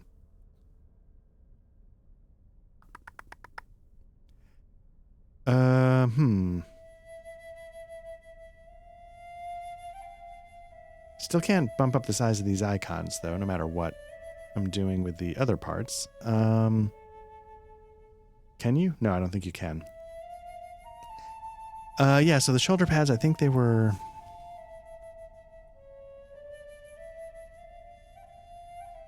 Nope, that's not it.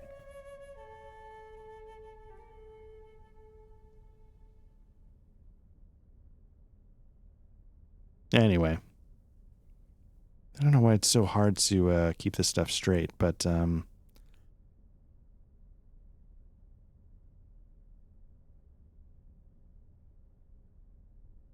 Like, I don't know if there's like a rhyme or reason for which bag they end up in. It seems like they sort of fill up the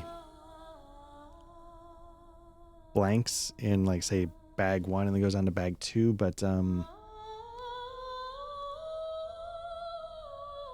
yeah, whatever. Let's see. Book 15, Chapter 1. A strange fate brings you hither.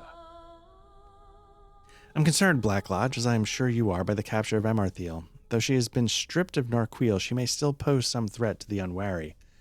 It's no small choice deciding the fate of Amarthiel, but there are other pressing matters. Strange news has come in from my scouts in the south. I must concern myself with these things as well as others, and I have asked none less than Elf Lord Glorfindel. Oh, I have tasked none less than Elf Lord Glorfindel with the matter of Amarthiel. See what counsel he can give you, and maybe you can offer him some aid in rendering his judgment. You may find Lord Glorfindel outside of my house to the southeast. So there we go, we did it. Book 14. is done, and we are now starting book 15, figuring out what to do with Amarthiel. So it sounds like, at least in the heat of the moment, Amarthiel was completely corrupted. But witnessing the death of her father, much like, watching, when Luke is getting zapped by the Emperor, Vader starts to have a melting of his heart and the good starts to creep in. So, maybe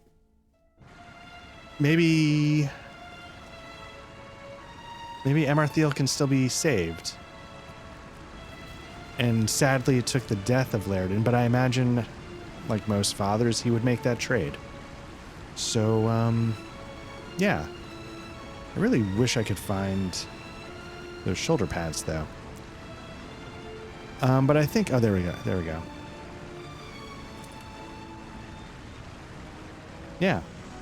Very nice. That was really good. I mean, I didn't care for the flashback storytelling. Not because I didn't care for the flashback itself, even though narratively it made no sense. But it felt very much like just busy work to fill the gap in before they played the cutscene. That was the actual important part, even though narratively there was no reason for you to have that info. But regardless of that, this was fun. I'm looking forward to book 15. Maybe we can bang that out in the next video.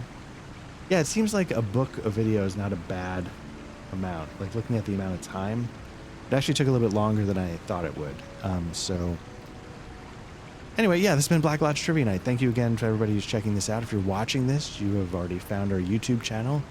Like and subscribe if you want. Jump in. Mainly, we are a tabletop RPG podcast. Actual plays of that can be found here on YouTube, but if you prefer audio versions, just search for Black Lodge Trivia Night wherever you get your podcast, your audio, and we should show up there. Like I said, we've got some Eat the Reich, we've got a Cold War spy espionage game going on in Mithras Imperative. Matt's prepping some Delta Green. We've been doing some liminal horror. We have one session left of that whenever we get to it. We're going to be wrapping up English Eerie, hopefully. Yeah, a lot of RPG stuff going on. And like I said, depending on my schedule, I'm hopefully going to get a Bookhouse Boys up for this week because we couldn't record last week. And I'm going to see if I can figure out how to do that classic CRPG, get that started, or at least do one more Darklands video and wrap that up. Figure something out. I want to dip my toe into that. So regardless, thank you so much for checking this out. Thanks to everybody who watches this. We really appreciate the people who stop by. If you want to jump in the Discord, we mostly talk about RPGs, some CRPGs, some Souls talk. Yeah, the link the Discord should be in the description here. Not the notes, but the channel description. But regardless, thanks again to everybody who checks this out, and we'll be back soon. Take care. Bye-bye.